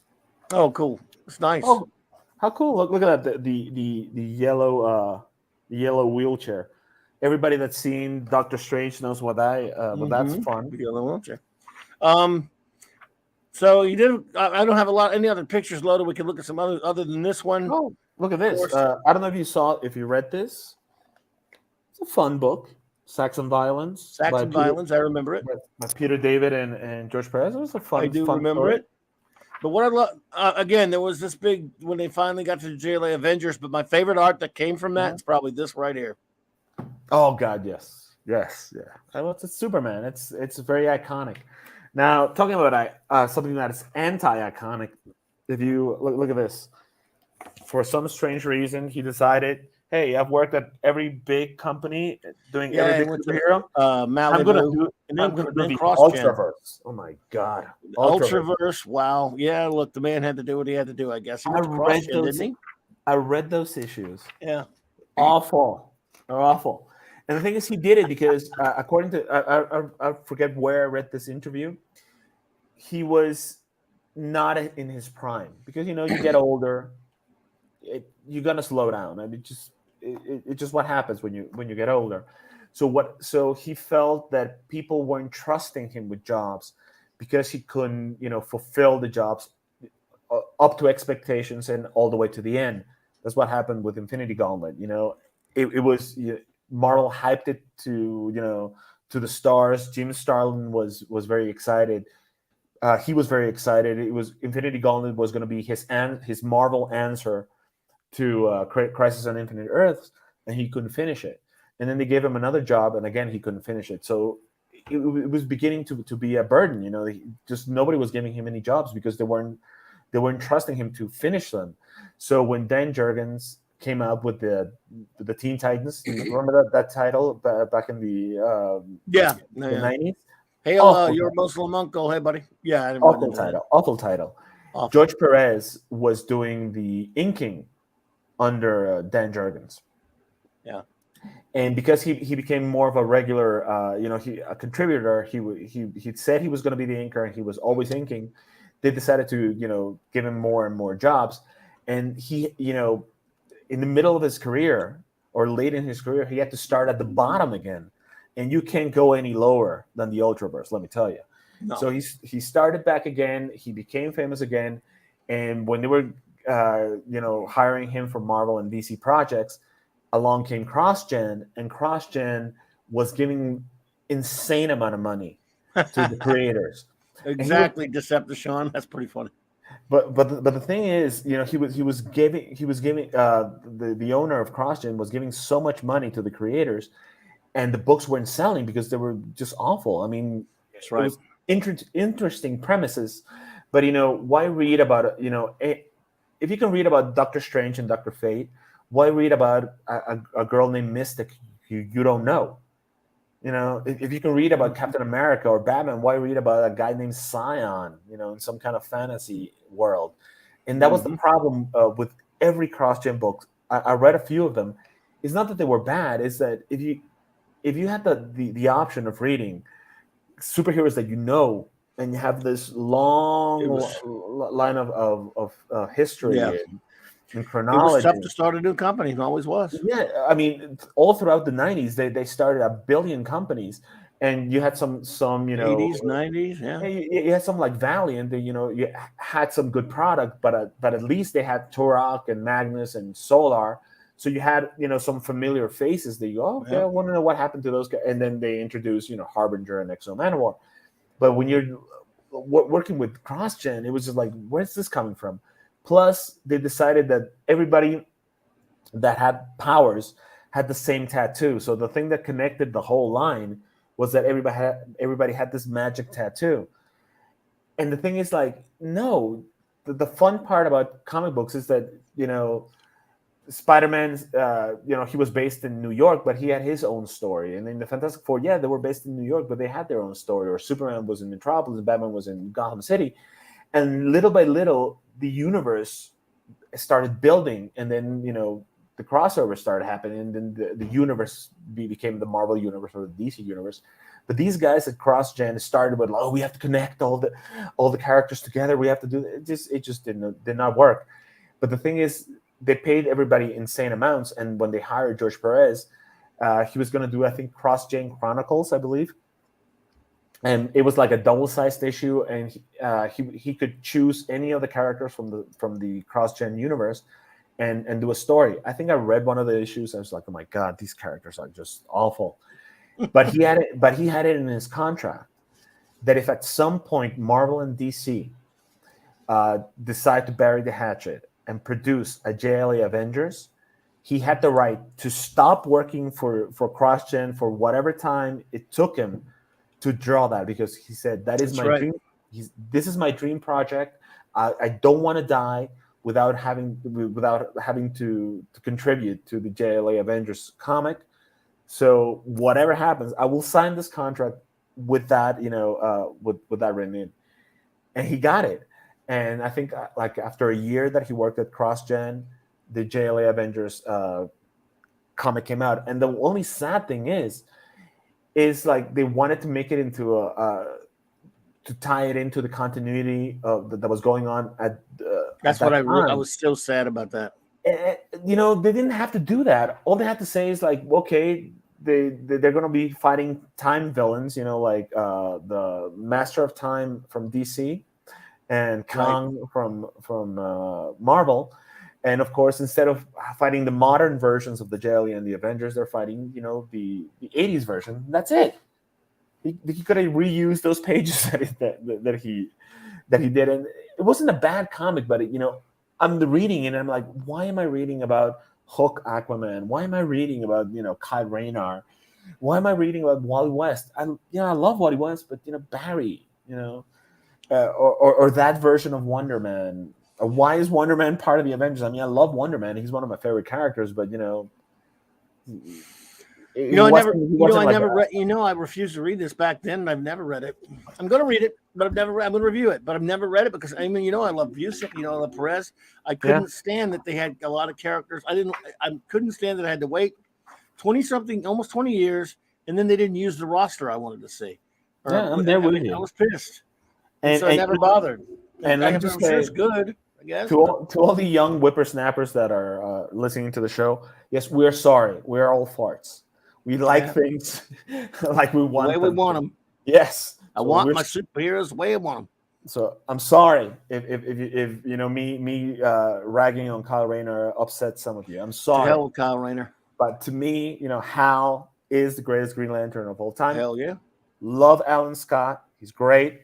I respect Jon Stewart. I kind of like Guy Gardner, but Hal is my Green Lantern. So there you go. Oh, wait. Here, let me show you this. Look at this. This is beautiful. This is beautiful. When he and Kurt Busiek took over the Avengers. Is that not amazing? Yeah. That run, did you like that run? I didn't like that run as much.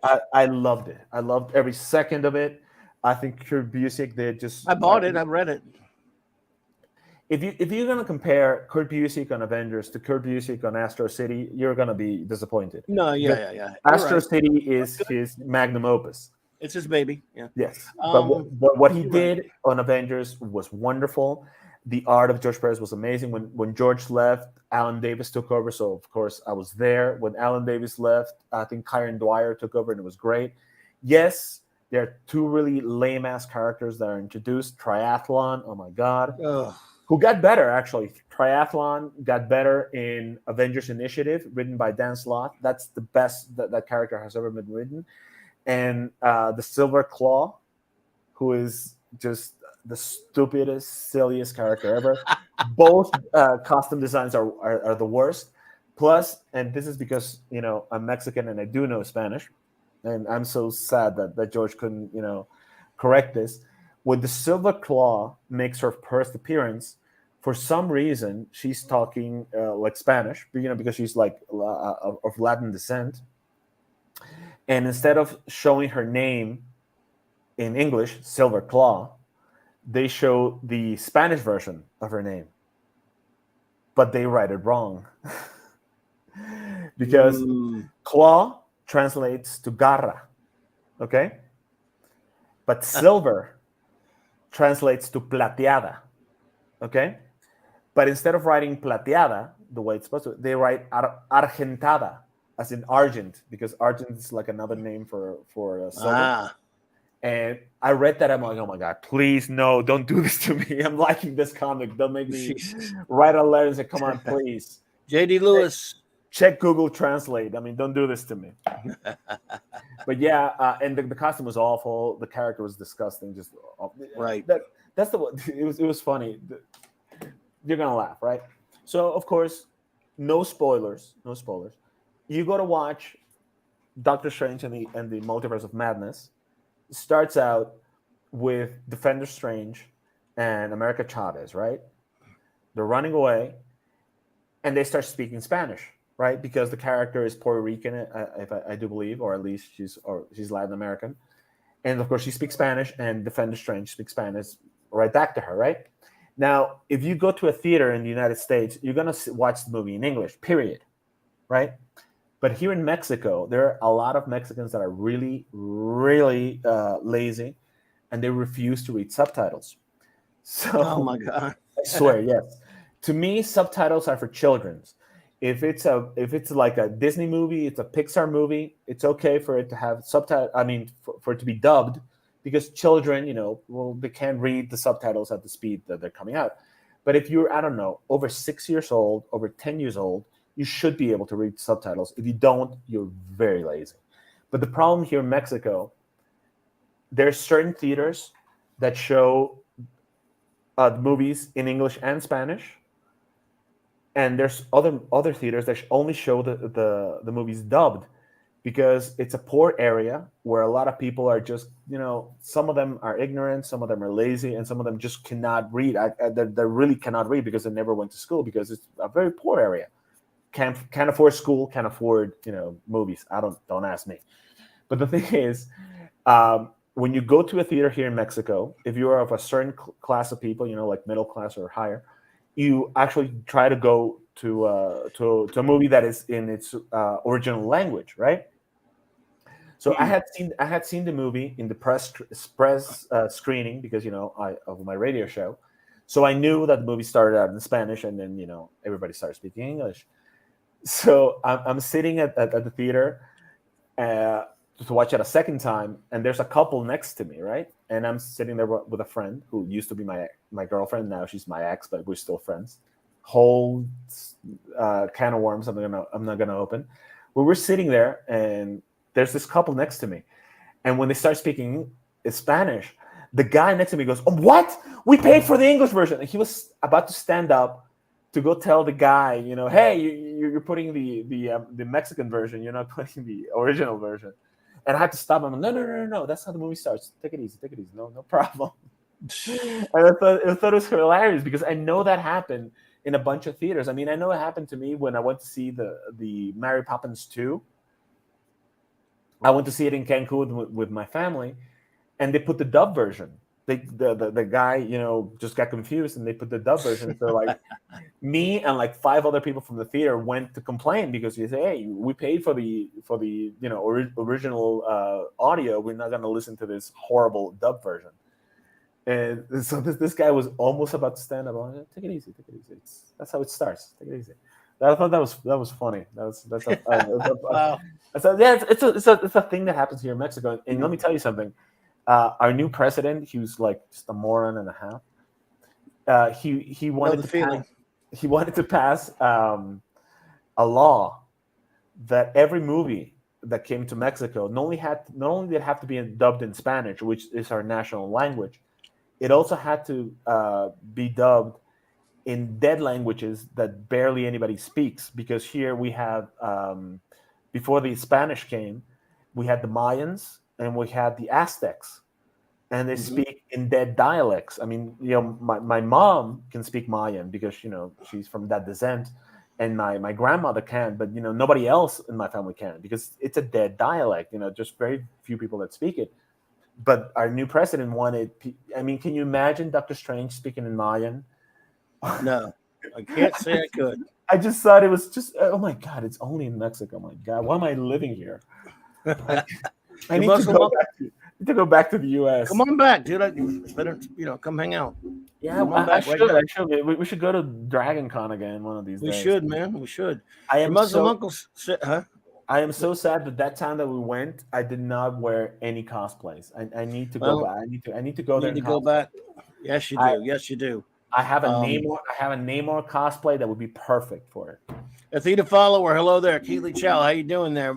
Your Muslim uncle says sent the link to Mexican Iron Man, told him we had a real Mexican. He is a real Mexican. Mexican Iron Man is a fake Mexican. I'm just going to tell you that straight up. But don't tell him I said that. No, tell him I love Mike. He's okay. He's not a fake. I don't know. Muslim uncle, has Mexican Iron Man ever been to Mexico? Now I'm going to ask him next time I talk to him. I wonder if he's been there. Roll Tide, Keely Chow. Good to see you there, bro. So yes, let's see here. George Perez was born in 1950, so it wasn't 54. Sorry. He was not that old. Take it from us too soon. Gave us so much, everyone. I mean, if you had to pick, and Mark D, I sent you a link, dude. But if you're busy, don't worry about it. If you had to pick, and this is ridiculous because it's impossible to pick favorites, I guess. Yeah. But if you, do you have a favorite? Do you have a favorite of, like, say if you had to pick one, you're on the old desert island question. You got one omnibus of his work because if one single issue is just not going to cut it. Right. What would it be? Well, I would have to take it down to two. And Dumpster Rick, hey there. I'm going to say it out loud, and then you're going to help me choose which one, okay? Okay. Hey, Dumpster Rick, buddy. Good to see you, buddy. Good. If I had to choose, it would be Judas Contract and Crisis. Mm-hmm. And my reasoning is this. Crisis is everybody. It's the whole DC universe. True. The whole DC universe. Maybe not the best story, but it's the whole DC universe. And it just page by page, I could just look at all these characters that I love. Right. Because, I love Batman, I love Flash, I love Green Lantern, and it's the real heroes. It's the 80s versions, my versions, the versions that I love of those characters, the costumes that I love of those characters. No long-haired Superman, no Kyle Rayner, no Wally West is Flash. It's the real deal. It's just Bronze Age, buddy.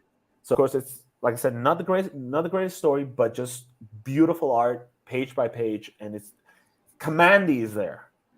Come on. Well, actually, it's not Commandy. It's Tommy Tomorrow, but it's the same difference, right? Yeah. OMAC is there, for God's sakes. And Judas Contract. Because, again, not only is the art beautiful, it's the best story that he and Marv Wolfman ever worked on. It's just beautiful. It just, page by page, issue by issue, is amazing. One of my favorite sequences in Judas Contract is when Deathstroke wants to capture Dick Grayson. Dick Grayson manages to get away, a little banged up, a little dinged up, but manages to get away. And he goes to find his teammates. Every time he gets to one of his teammates' places, they're gone. So, of course, they've been captured by Deathstroke. He looks around, he analyzes the evidence, and he goes, okay, the way he got them was like this.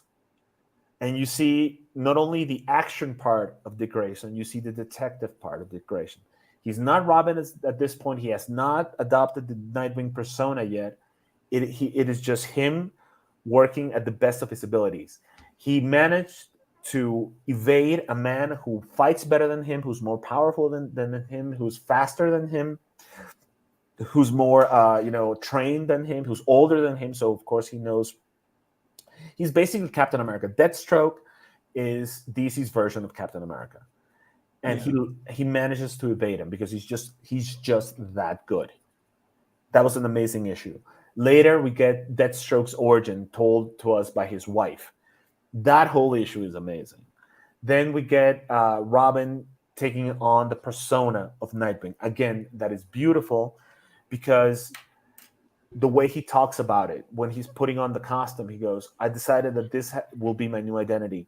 It has a little bit of my two idols, my two mentors, the two men that guided me, Batman and Superman. Yeah. It is a dark costume, you know, a costume that you know evokes a certain darkness, bat symbolism with the Nightwings, whatever, and it's also a name that was first used by Clark Kent in the or Superman in the bottle city of Kandor.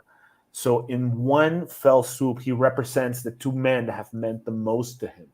You know, his father and his uncle, the two men that saw him grow up. I thought that was beautiful. Nice. And I was able to interview Marv Wolfman, and I asked him, you know, was it just common sense that, you know, he had to take on this identity because, you know, it comes from Superman, it is reminiscent of Batman. And he goes, no, I wanted to come up with something totally original, but I could not come up with anything better than Nightwing. So I said, you know, I don't want to, but it's the best we've come up with. And I laughed so hard because I'm like, he didn't even want the name, but they made it work.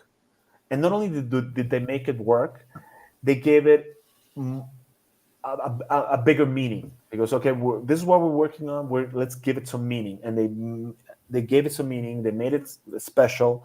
And Nightwing has become one of my favorite characters. But then again, Dick Grayson in any of his identities, even when he had no costume and he was just Grayson and he was a secret agent, even then I liked him. It's just one of my favorite characters. And one of the reasons that he has become one of my favorite characters was, of course, thanks to George Perez and Marv Wolfman in New Teen Titans, because they made him his own man. Every time he was part of the Batman comic book, he was always second banana to Batman. The only time he was not second banana to Batman was when Steve Englehart and Marshall Rogers did him, but it was only one or two issues. But when he was in Teen Titans, he was his own man. He was the leader. I mean, I remember one issue. I think it was issue number 6. They're fighting Trigon. They're fighting the devil. And not only are they fighting the devil, they're fighting Trigon on his home dimension. They're basically fighting the devil in hell. They don't know what to do. And Robin says, okay, this is what we're going to do. And he gives each and every one of them a task. He goes, you're going to do this, you're going to do this, you're going to do that. And they follow Robin and they beat the devil. Do you need to know more? Yeah, he learned from the best, and I love that. Yeah, Wolfman and Perez really brought him into his own. Yes, we have so that's if I had to choose, Desert Islands would be either one of those two, just because it's the best story, the best type of story, or just this massive epic scale. Yeah, I don't like the villain. I hate the villains in Marvel and DC because I like superheroes. I hate villains. But there's an issue of Crisis on Infinite Earths where it's the villain cover. Oh my God, that is beautiful. That is so beautiful. You see the evil in every face. It's amazing. It's amazing.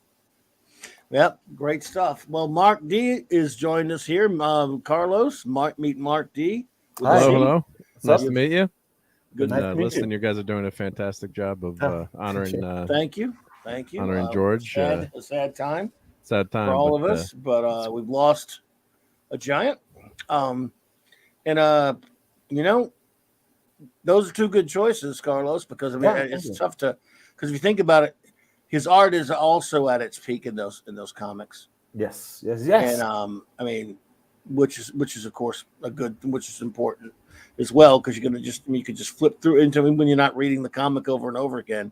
You're getting to see in Crisis, like you said, all of the heroes with the way they are supposed to look by one of the greatest artists ever, the way we love for them to look, even if it is a messed up story in a lot of ways.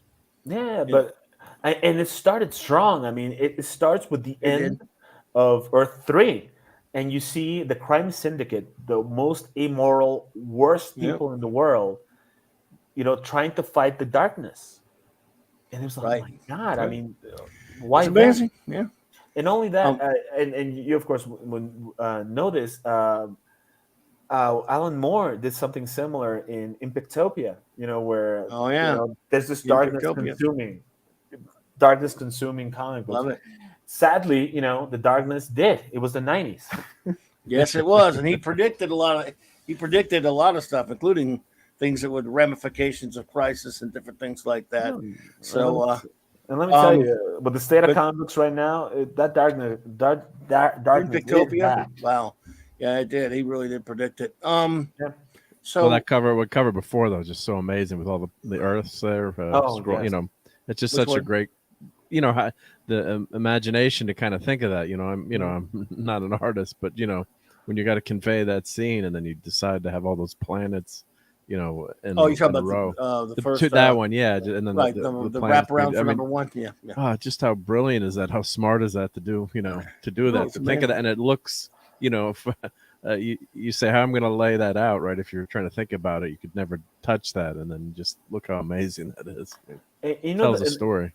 Yeah, and the cool thing about this is that way back when, heroes, didn't die that often. I mean, really, it was just Uncle Ben and Bucky. They were the only ones that died and stayed dead. Everybody was coming back. I remember in I think it was Spider-Man. Dr. Octopus died and he would come back. Then Hammerhead died, he came back. Dr. Doom died every issue, he'd come back. So Captain Marvel, I think that's the only other one, right? That's exactly, dead, right? Yeah. Steve Trevor used to die and come back all the time. Yeah. So the thing is, but yeah. when you think about, I was reading this comic book when it came out. I'm like, they're all coming back. I mean, they're not gonna be dead forever. They're all coming back. And no, the promise of that cover was true. The multiverse died, and only 5 Earths stayed. And they were able to survive just by the skin of the teeth. And you didn't get that kind of stuff back then. So it broke ground. It broke a lot of ground. Sadly, the retconning it has destroyed these amazing issues. I mean, Infinite Crisis destroyed it. The New 52 was don't even get me started on that. Clobberin times won't even say the name. Screw 52. That's right. Yeah. Flashpoint. And the thing is, apparently, Flashpoint was just supposed to be like a Flash story, period. And Dan Didio, in his stupidity, he decided, no, we're gonna restart the Earth. I'm like, oh my god, and that's a sad thing. I mean, Flashpoint is not a bad story until you get to the end, and then it just becomes the New 52, and the New 52 was just. Besides, I don't know, two or three comics, it was awful. I mean, Aquaman was okay, Green Lantern was okay, Nightwing I loved, Batman was okay for a while, but they destroyed Superman. I did not like what they were doing with Wonder Woman. And then you had that series going in reverse, right, from 52 down to the New 52. What was that? I bought all of that one for some reason. I bought every one of those too. Yeah, for some damn reason. We have a question. Yes, from Oliver Belamonte. He asks, let's see here. Clobby, was it true George Perez left the Wonder Woman comics due to the unlikely directions DC wanted Diana to go forward? In my case, George redefined the Amazon Princess Warrior. So you think you're asking if Perez left because he had a conflict with DC? I don't think so. I think no. The only thing I've read was that he was coming up with a storyline called The War of the Gods. And he wanted which that was printed. Yeah, he wanted that to be just integral to the Wonder Woman comic book and have a few tie-ins. It would tie in, of course, with somebody like Captain Marvel, because, he gets his powers from the Roman and Greek gods. It would tie in, of course, with Batman and Superman just, to get a sales boost. But it was not supposed to be an intercompany crossover, which they, of course, wanted it to be because it was they were obsessed with those at that point. Right. According, I forgot where I read this, but I think it was Chris Claremont that said it, that in September there was always a low sales figures all throughout Marvel and DC because kids are coming back to school.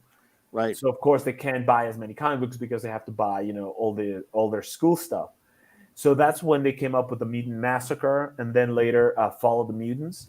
And they found out that if they tie in a group together, like all the X-Men books or all the Avenger books together, people are forced to buy them, even if they would not normally buy them, because like you would of course be buying Uncanny X-Men, but maybe not X Factor, maybe not Mutants.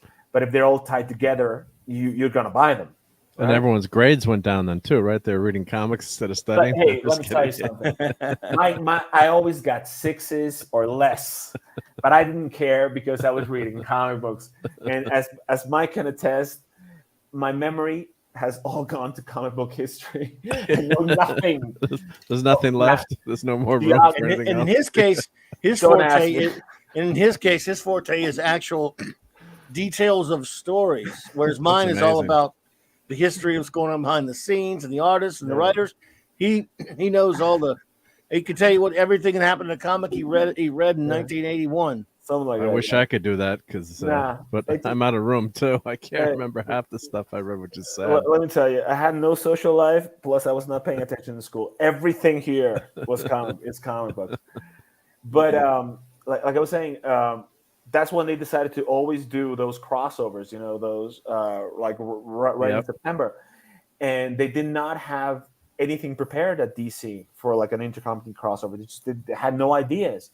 And when George presented the War of the Gods, that was going to be just in the Wonder Woman comic book, they said, okay, that's going to be our crossover. He goes, there's not enough story. And they said, we don't care. We're going to do it. So he always complained that the story did not come out as good as he wanted it because he had to stretch it out over like 3 months over all those stories. Yeah, and he had it out. Then they went back to Marvel when Shooter left. Yeah, because that was a thing back then, right? Everybody was just hated Shooter, and Sword never to work with Marvel until he. Pretty much. So and then Shooter, who did ruin Marvel, did a damn nice job with Valiant for a few years. So go figure. I don't know. Well, I think because like Marvel was already a ship that could run itself. So having him telling guys with a lot more experience than him what to do would of course upset rile up a lot of feathers, because you have George Perez, you don't have to tell him what to do, or John Byrne or Jerry Conway or Chris Claremont. You don't have to be on top of them to check their work. They can do it all fine by themselves. Yeah. And then you have him contradicting himself. And you remember this, the Dark Phoenix saga, right? Yeah. Stale Messiah. What's up, bud? At the end, he says, okay, we cannot let Jean Grey live because she destroyed an entire solar system. Shooter, So she has to die. She cannot just have her powers be taken away. She can't be like Scarlet Witch right. in WandaVision. Chris Claremont and John Byrne are forced to kill Jean Grey. I don't know what it was. 10 years later, they decide to bring all the original X-Men back in X Factor, and you go, okay, we need a fifth member. Let's bring Jean Grey back. And you're like, and Jim Shooter approved both stories. He insisted on one, and then he approved the other. So he's like contradicting himself just for sales. So that's what, I respect the man for Valiant and for a lot of other things, but you got to think, what was he thinking? Yeah, but if I had to pick my one Perez book for Desert Dog, dude, it was so tough. But I tell you what, maybe his early Avengers runs, if you could get them all together, and he didn't do it in a row. In other words, he left the book and went back. He was doing other things, but some of the stuff he did with Shooter, actually writing. Believe it or not. What was it? And some of the Korvac saga. Korvac saga. I don't know if he did the Korvac saga. I think that was actually a different artist, but no. He did another one. He did a few issues. Like you say, he wasn't one doing, or two. Yeah, he did a lot of covers. He did a lot of covers of the Korvac saga. Yeah, and then it was JD. Someone just listed. Someone actually just listed what they were, and I can't remember. But since maybe some of those, the Avengers, are you talking? Yeah, here we go. Yeah, like JD Lewis said.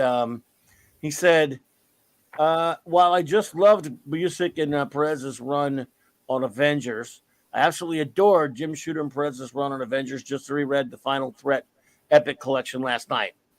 That would be one probably, even though he had different inkers. It wasn't his greatest art. But if I just wanted to look at how great is like him at his peak art, oh man, it's going to be a toss up between his prime issues of FF with Joe Senner inking him, or his Teen Titans run from like the very beginning for like the first 50 or so issues. And it's kind of funny, now that you mentioned the Avengers stuff that George Perez did. Sad to say, but to me, the most memorable issue was not by Perez, was drawn by John Byrne, and that's when it was great. That's when Wanda gets possessed by Chthon. Yeah, Wondagore.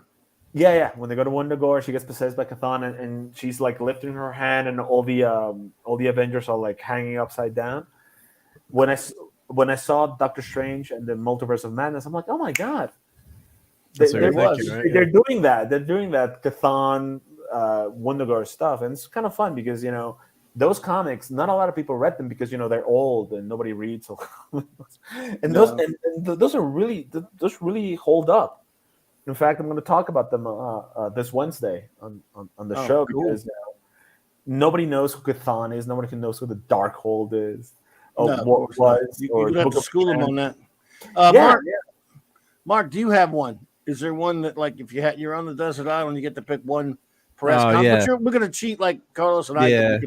You could do a toss up between them. Yeah. You pick a run. I mean, I just love the his FF stuff. So I guess I would. And then as we were talking about the other night on my show, when I got to meet him, I had him sign like 15 of his FF books. Oh, lucky. So. Which is great. So yeah, I guess I'd go. I mean, his Avengers run is fantastic. I'm more of a Marvel guy, although I do love DC too, and I did love Teen Titans, and but I, just probably go with the FF being the FF fan, and God, it's hard to. It's one's by Senate, man. Well, it's hard to nail it down. It was just so good. I'm looking in my comic book program too. All his Avengers running, it was back and forth. Right. I remember the first time. I actually remember the first time I ever saw George Perez art. It was here in Mexico, when I was very young, and you probably remember this. It was the JLA Avenger. I mean, it was the JLA Justice Society yearly team up. Yeah. Oh God. Yeah. Apocalypse Now. Yeah. When they finished the story. Yeah. Because the first issue. Dick Dillon died. Dick Dillon did the first issue, and then he did the second and third issue. And I remember I had them in Spanish in that horrible format that I told you. It was smaller than the regular format. Were the translations bad too, or no? Okay? The translations were fun, but the problem is that they would, sometimes they would like translate the names of the characters. Like Clark Kent was still Clark Kent, but Bruce Wayne was Bruno Diaz. Okay, yeah, Like I'm my dad's side of the family speak French, so I bought some French comics, and the thing is the shows, CHOSC, it doesn't work. You're right. But it's funny, like in Marvel Comics translated to Spanish, a lot of the characters are named they do the translation. Like Spider-Man was El Hombre Araña, Daredevil was Diabólico, but in DC Comics they were not. I mean, Batman was Batman, Superman was Superman, Flash was Flash, Green Lantern was Linterna Verde, and his name was, instead of Hal Jordan, was Raúl Jordan, and stuff like that. But the thing is, like the one thing that was annoying about those translations, they were typewritten. The lettering was not like nice lettering, like comic book lettering. No, it was typewritten. Oh, okay, it was messed. Yeah, wow. It was lettered. It was block letter. Yeah, I swear to God, I wish I had those in Spanish so I could show you guys. But no, I threw them all away because they're sacrilege. My comic book collection had to be all in English, all original. But the thing is, I remember because those are great issues, by the way. If you haven't read Apocalypse Now, it's great. It was my introduction to the new gods. Yeah, they were. That was when Dark Side. He first moved to DC and And did But thing is, his first work there, probably. I was reading. I was like, and the Dick Dilling art was okay. He was not a bad artist. He was an okay. He'd been doing the book like 100 issues Yeah. before it passed. It's like he and Kurt Swan. They may not be dynamic and just flashy, but they're solid. They're solid storytellers. So I'm reading that issue. Oh, fine, and then I get the second issue. Yes, and I'm like, oh my god! Oh, yeah. It was just amazing. It was like, oh my god, this is so much better. Well, what's the difference? And it didn't compute until much later that it's the artists changed and we got a much better new artist. And I remember that from this cover that you showed.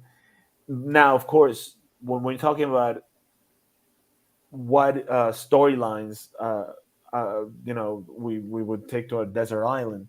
If I had a wish, if I was like, I don't know, in heaven, or I met a genie and I had a wish of what I would like, I would have to say the Jerry Conway, George Perez original 1984 JLA Avengers. That book does not exist. No. But if I could have my wish, I wish that would exist. That's what I was going to say. I was going to pose the question. Yes. To that before you did that. Yes. And I was like, well, there's only one answer for me and you. I know it's this right here. Yeah. This one that did not happen. The sad thing is, at some point there was a script. I mean, Jerry Conway did a full script that Jim Shooter vetoed, and then Roy Thomas reworked that script. So there was a script. Yep. Oh man, I wanted this so bad. I wanted this so bad. I remember when they put this on the cover of Comics Interview, and I'm like, oh my god, I still have that issue. But me too. So my answer and Carlos's answer, Mark D. Your dream George Perez product. If you got to magically wish one into existence. Oh, that never happened. Well, they did it later with the one you see behind you. No, this one was 1983 when it was planned. Yeah. Well, that was all the art, and that's the rosters I want. That's why I didn't like that later one. You didn't want the way it looks. the newer characters. You didn't like Kyle Rayner so much. I want the real deal. And at this time, I didn't like Photon, Captain Marvel that much, but still, that's the real event. And like She-Hulk, that's the Avengers. And that's she was written pretty well. That's my JSA and my JLA and my Avengers. Yeah. So. What would have been? Do you have one, real quick? God! Well, I'm a huge Micronauts fan, but that's kind of a ridiculous. Micronauts, that'd be cool. But I mean, I would love to. I love Michael Golden, but that would be fun to see. His take, because he did actually do a lot of great, space epics. His epics in space. I can imagine. Just as a dream. Dream thing for a Micronauts fan, that would be fun. This has nothing to do with anything, but can you show my full screen? Now that you're a Michael Golden fan, well, look what there we go. Yeah, that's that classic awesome poster it did. With all the characters. Yeah, that is so much fun. Some guy at the comic book shop that Mike and I would go to, BSI. Some guy had to, I think he was in college. I had to get rid of all his collection. So that's where I got a bunch of stuff that I didn't get. One guy's misfortune was your gain. Yeah, that's where I got the George Perez postcards, because he was selling them. I'm like, yes, they're mine. So the little poster, I said, yes, it is mine. So of course now it's hanging on my Avengers wall, because as you can see behind me is my my JLA wall. I have to put more posters over there. Are those the lead, not lead figures, but the painted on the top shelf there? The those are all little figures, or what's that in there? Oh, what you mean here? On the top, yep. No, that's the. That's the one that Clobberin Times has. Yeah, with the invisible. This Legion. The Legion. We're the only two people that have it. You see, here in Mexico City, we have a lot of earthquakes, and every time there's an earthquake, of course, all my figures fall. But this is the Batman part. This is the Green Lantern. That's the JLA. And over here, you guys will appreciate that. This is my Marvel stuff. Because here's only Avengers. Here's like the Defenders and the Invaders over there. Actually have the Champions for some reason. You fell down there. Yep. Yeah, the Champions. Yeah. I just said I want to collect teams. The only team that I don't have yet is the Fantastic Four. I have to get the Fantastic Four. Yep. Gotcha. That's the only one that. Yeah. All right, you can't come back till you do that. I'm just kidding. So No, I swear. I mean, let me tell you something. Tough to and, get, you know, probably, right? Really tough to Can get. we say can we say Doctor Strange spoilers yet or no? well, we've spoilers? done it already on this show, Yeah. so I mean, it's up to you. I mean, but well, I mean, I don't know if anyone else wants to see it in here or not. So I I'll don't say know. this: I don't 5, 4, 3, 2, 1. Now there will be spoilers about Doctor Strange and the Multiverse of Madness from Carlos. Go. Just one quick thing. Believe it or not, the one thing that got me the most excited was when Reed Richards, Mr. Fantastic, appeared. I Yep. said, "Yes." Yeah, but look at this. Kill him like a punk bitch. But that's not. Oh no, yeah, I'm there with you. I know why they did that. They just had to get that scene over and then go to the next part.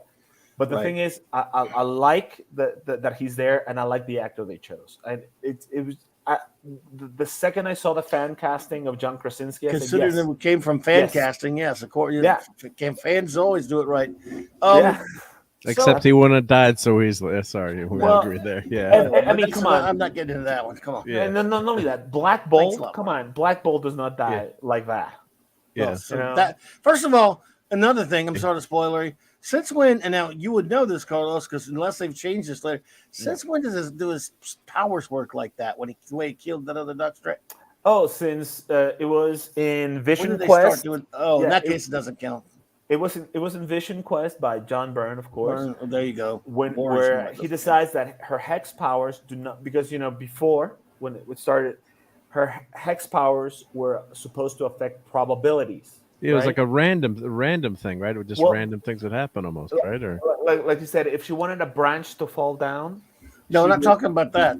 No. But this is how her powers used to work, right?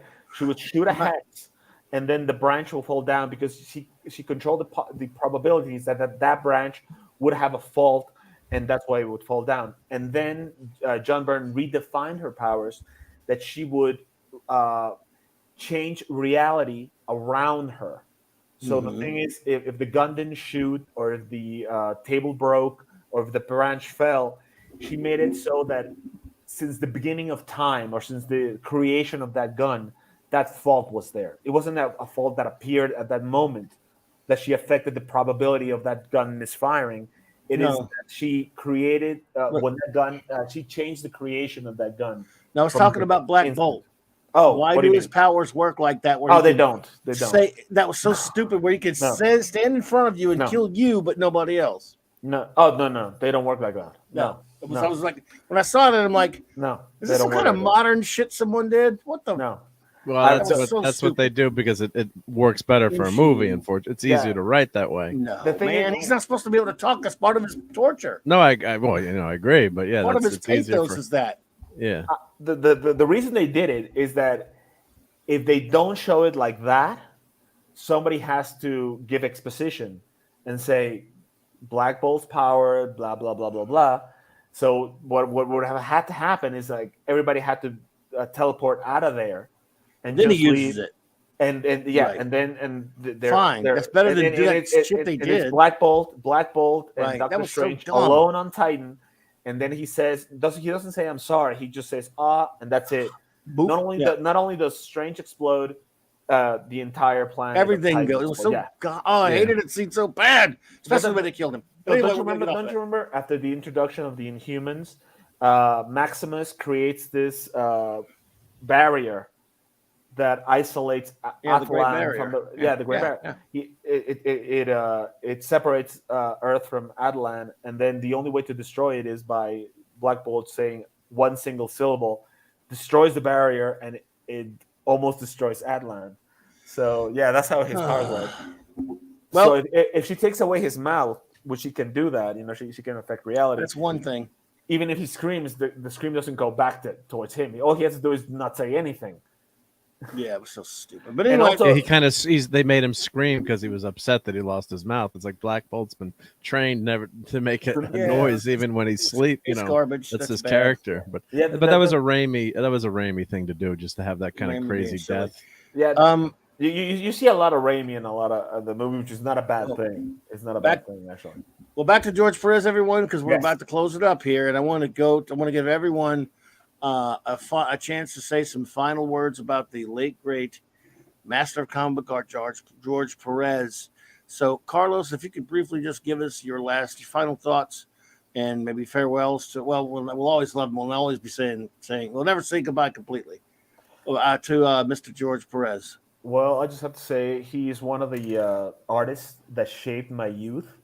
There are certain images that shape you along the line. Things that have become unforgettable. I know you don't like him, but John Byrne is one of them. Neil Adams is one of them. I like John Byrne. There's just a lot of comic books that became part of my life, became part of my childhood, became part of my just my young adulthood. And George Perez was always there. I mean, I loved his New Teen Titans. I loved his Wonder Woman. I loved his Crisis. And I always admired him. At one point, I wrote a comic book, and I wanted to find an artist. And every time they said, "What kind of art do you want?" And I said, "George Perez." George Perez on JLA. That's what you should. That's the kind of artist that I want, because he to me represents superheroes. If that's I think it's the best way I can find. To me, the way he drew superheroes, that's the way superheroes are supposed to look, And it is so sad that we lost him. We lost him so young, and only that he was just a great man, and I think he deserved just the best of the best. And he died suffering, because when you have cancer, it's horrible, and then you have inoperable cancer, and that's even worse. And then he in just the bravest decision of his life, he said, "I do not want to be laying in bed in a hospital for my last few days. If I take chemotherapy, it won't work, and I'll be away from my family. I'd rather suffer in bed with my family than in a hospital alone or surrounded by strangers." It is a very brave decision. It's a decision that he said, and people would upload pictures of him on Facebook, and every day he looked more tired. He looked sickly. It just broke my heart. It really broke my heart, and he did not deserve that. He was a wonderful light in this earth, and he deserved the best. And it is so sad that this horrible sickness took him away from us. And I hope he knows, and I hope he knew during his last days, and I hope he knows now, that everybody that read comic books back in the 80s, everybody that read any comic book that he wrote, just loved him for everything he was. He was an amazing man, and only an amazing artist. I met him, and he was an amazing man. And one thing that I loved about him, when he was here in Mexico at La Mole, they did an interview with him, like a panel with him, and at the end, to close it out, he goes, "By the way, just before I leave, I want everybody here in this room." The room was filled with people, to just yell out and clap for every cosplayer that's in this convention. I love cosplaying. I love cosplayers. I think cosplaying is amazing. So you see just how people just do these amazing things to represent the superheroes that he loved. And I just thought that was such a wonderful thing, that he gave time of himself, of his panel, just to give a big shout out to all cosplayers.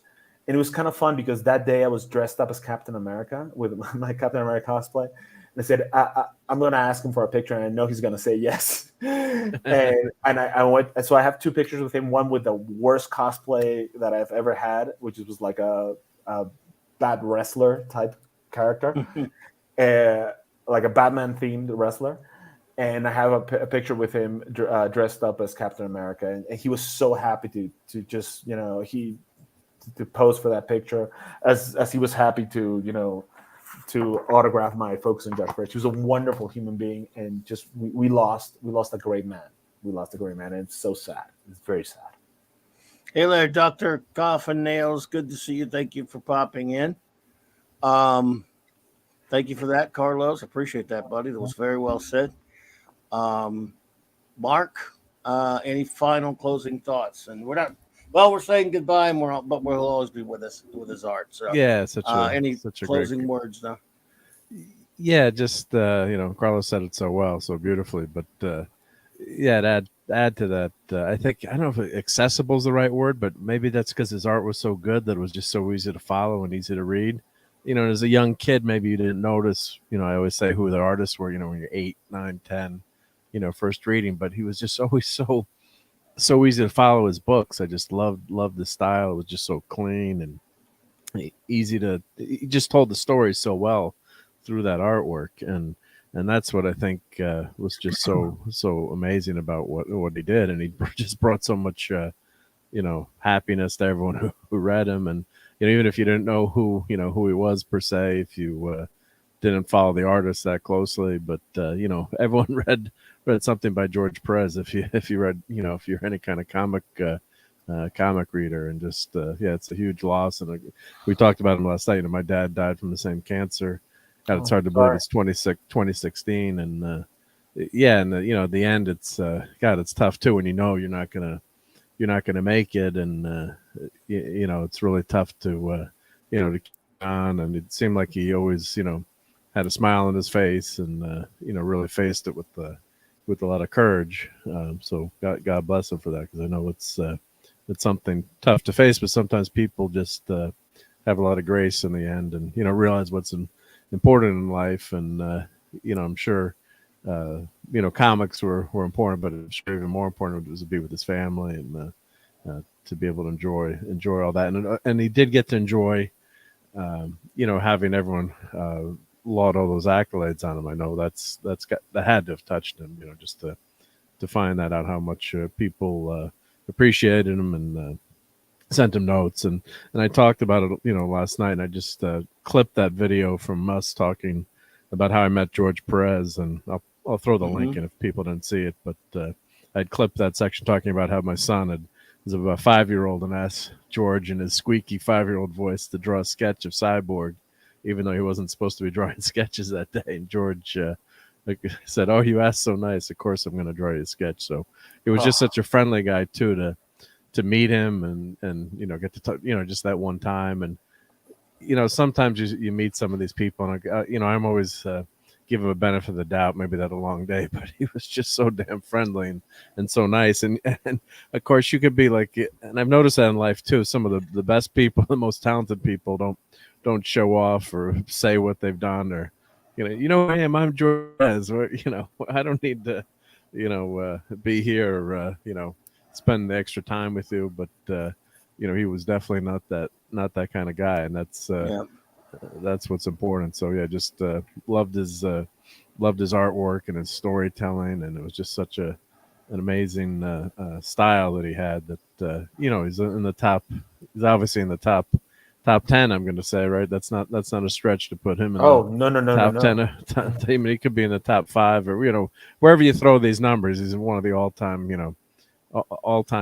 greats, and he's going to really be missed. And just they were lucky that we got to enjoy his art for all those years. So it was just a wonderful talent, talent that he had, and he shared with everyone, and he did it with a smile on his face. You can see there, he was a great guy to be around. So God bless him, and we'll miss him, but always remember him and enjoy. Yeah, go if we complain about the new stuff, go read the old stuff. Especially it's so accessible now with all the digital formats and trades, and if you don't like the new, if you like the new stuff, I don't know who would buy new stuff. That wouldn't be me, would it? Go read the old stuff. You're working on it, yeah, and enjoy that. So so just look up any of his old stories, and that Maestro.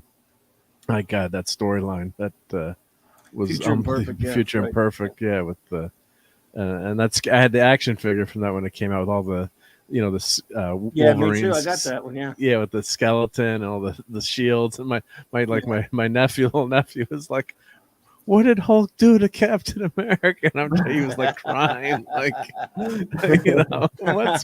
the figure scared the heck out of him. So years later, I bought him a copy. He was old enough, but he was scared him. But it was God, that was so well done and so well drawn. But we'll miss him. Yep. George Perez. I mean, you both said it very well. He is about a year and a half ago, or a good while back when this show first moved to YouTube, or not too long after it. The show that my Monday night show will perpetually always be named at our dear departed friend Mark C. And we did a top 25 countdown of our all-time favorite artists. Mm-hmm. And I can't remember where Mark. It was somewhere in Mark's top 5 or 10 or whatever for sure. He's at number 3 on mine, and that's in some pretty rarefied air. I don't have to tell you. That's he's just. I had Neil Adams at number 5, and I have George Perez at number 3, and those both of them in the span of a week we have lost. Unfortunately, this is a tough time for the art form of comic books. About right around just under 90 years in, and two more of its giants. There are very few left. Yeah, every now and then I list them. Now I don't want to list them because I don't want to jinx anything. Yeah. There are a couple of them hanging on. They're very old, of course, but we will cherish them while we have them, and we will always cherish the art of these two. These two great giants, Neil Adams and now George Perez. Your work, sir, it'll live forever, and people who enjoy this art form in this genre, especially the genre of superheroes, which you thrived in, sir. We just thank you. Yeah. I don't know what else we can do. Is just thank this man, and I'll do a couple of quick show notes, and we will get out of here, my friends. Alrighty. Because I don't know much more we can say, but it doesn't matter. We'll be talking about him forever, and we're talking about him forever. So, rest in peace, Neil Adams. Rest in peace, George Perez. Wednesday night, on a bit of a more positive, chipper note, the great Michael French of Retro Blasting will be joining me for our trip back after just a little bit, almost a year ago. Not quite a year, but close. Our trip back to the MCU. Mm-hmm. We ranked the MCU movies last year. Something happened to my screen. Whoa. Having a little StreamYard's problem. Whoa, what the hell? We can see the. You can see. We can see it. Yeah, we can see everything. No, it was me. We can see that you voted Eternals number 1 now. StreamYard's jumped on me. What's that now? What was that happening? It was just Eternals. flashing Eternals number 1. Yeah, you got me. Eternals is the greatest movie ever made, except for all the other ones. Oh my god! Yeah, don't even get me started, please. You just like to light the fire, don't you? Yes, I do. But anyway, it'll be a lot of fun. By the way, in PS, I don't know if you're gonna do this when you're rating all the MCU. We've done it already, but so no. But when you're rating the new ones, but I have a theory of what's gonna happen in these new few phases that are coming out. Like last time we had Thanos and of course the Infinity War, whatever. Now I'm thinking after seeing all these few movies, especially the Doctor Strange one, I think I know where they're going. Okay. Who's going to be the big bad and everything like that? I think it's Kong, obviously, but I think the Incursions and the Secret War miniseries. I think he was so horrible on Loki, though. Yes, he's a pretty bad actor. I saw an and he was of, terribly written. So. Well, I saw an episode of Lovecraft County. Everybody was acting good except the main character. And he was really bad on that. I'm not even talking about his performance. I'm talking about the way he was written was so stupid. Yeah, They removed free will from the Marvel universe. But just like that's like a million shows right there, though. Just to me, is even if it's bad, something is badly written, if the actor is good enough, he can elevate the material. I mean, Benedict Cumberbatch is a perfect example. He elevates. Whatever he's in, he's that good an actor. But then, good night, JD. I'm seeing this guy. He's just not that good an actor. And I swear, I saw this movie. I mean, the first episode. Yeah, I know what you're talking about. Yeah, it's bad. And the thing is, there's this guy who's like, I believe it is his uncle. Really good actor. I mean, I've seen him in a lot of stuff. God, he's Angela Bassett's the older guy, the husband. older uncle. Yeah, right. He's Angela Bassett's husband. He's an amazing actor. He's been good consistently good in everything I've ever seen him. I forget his name.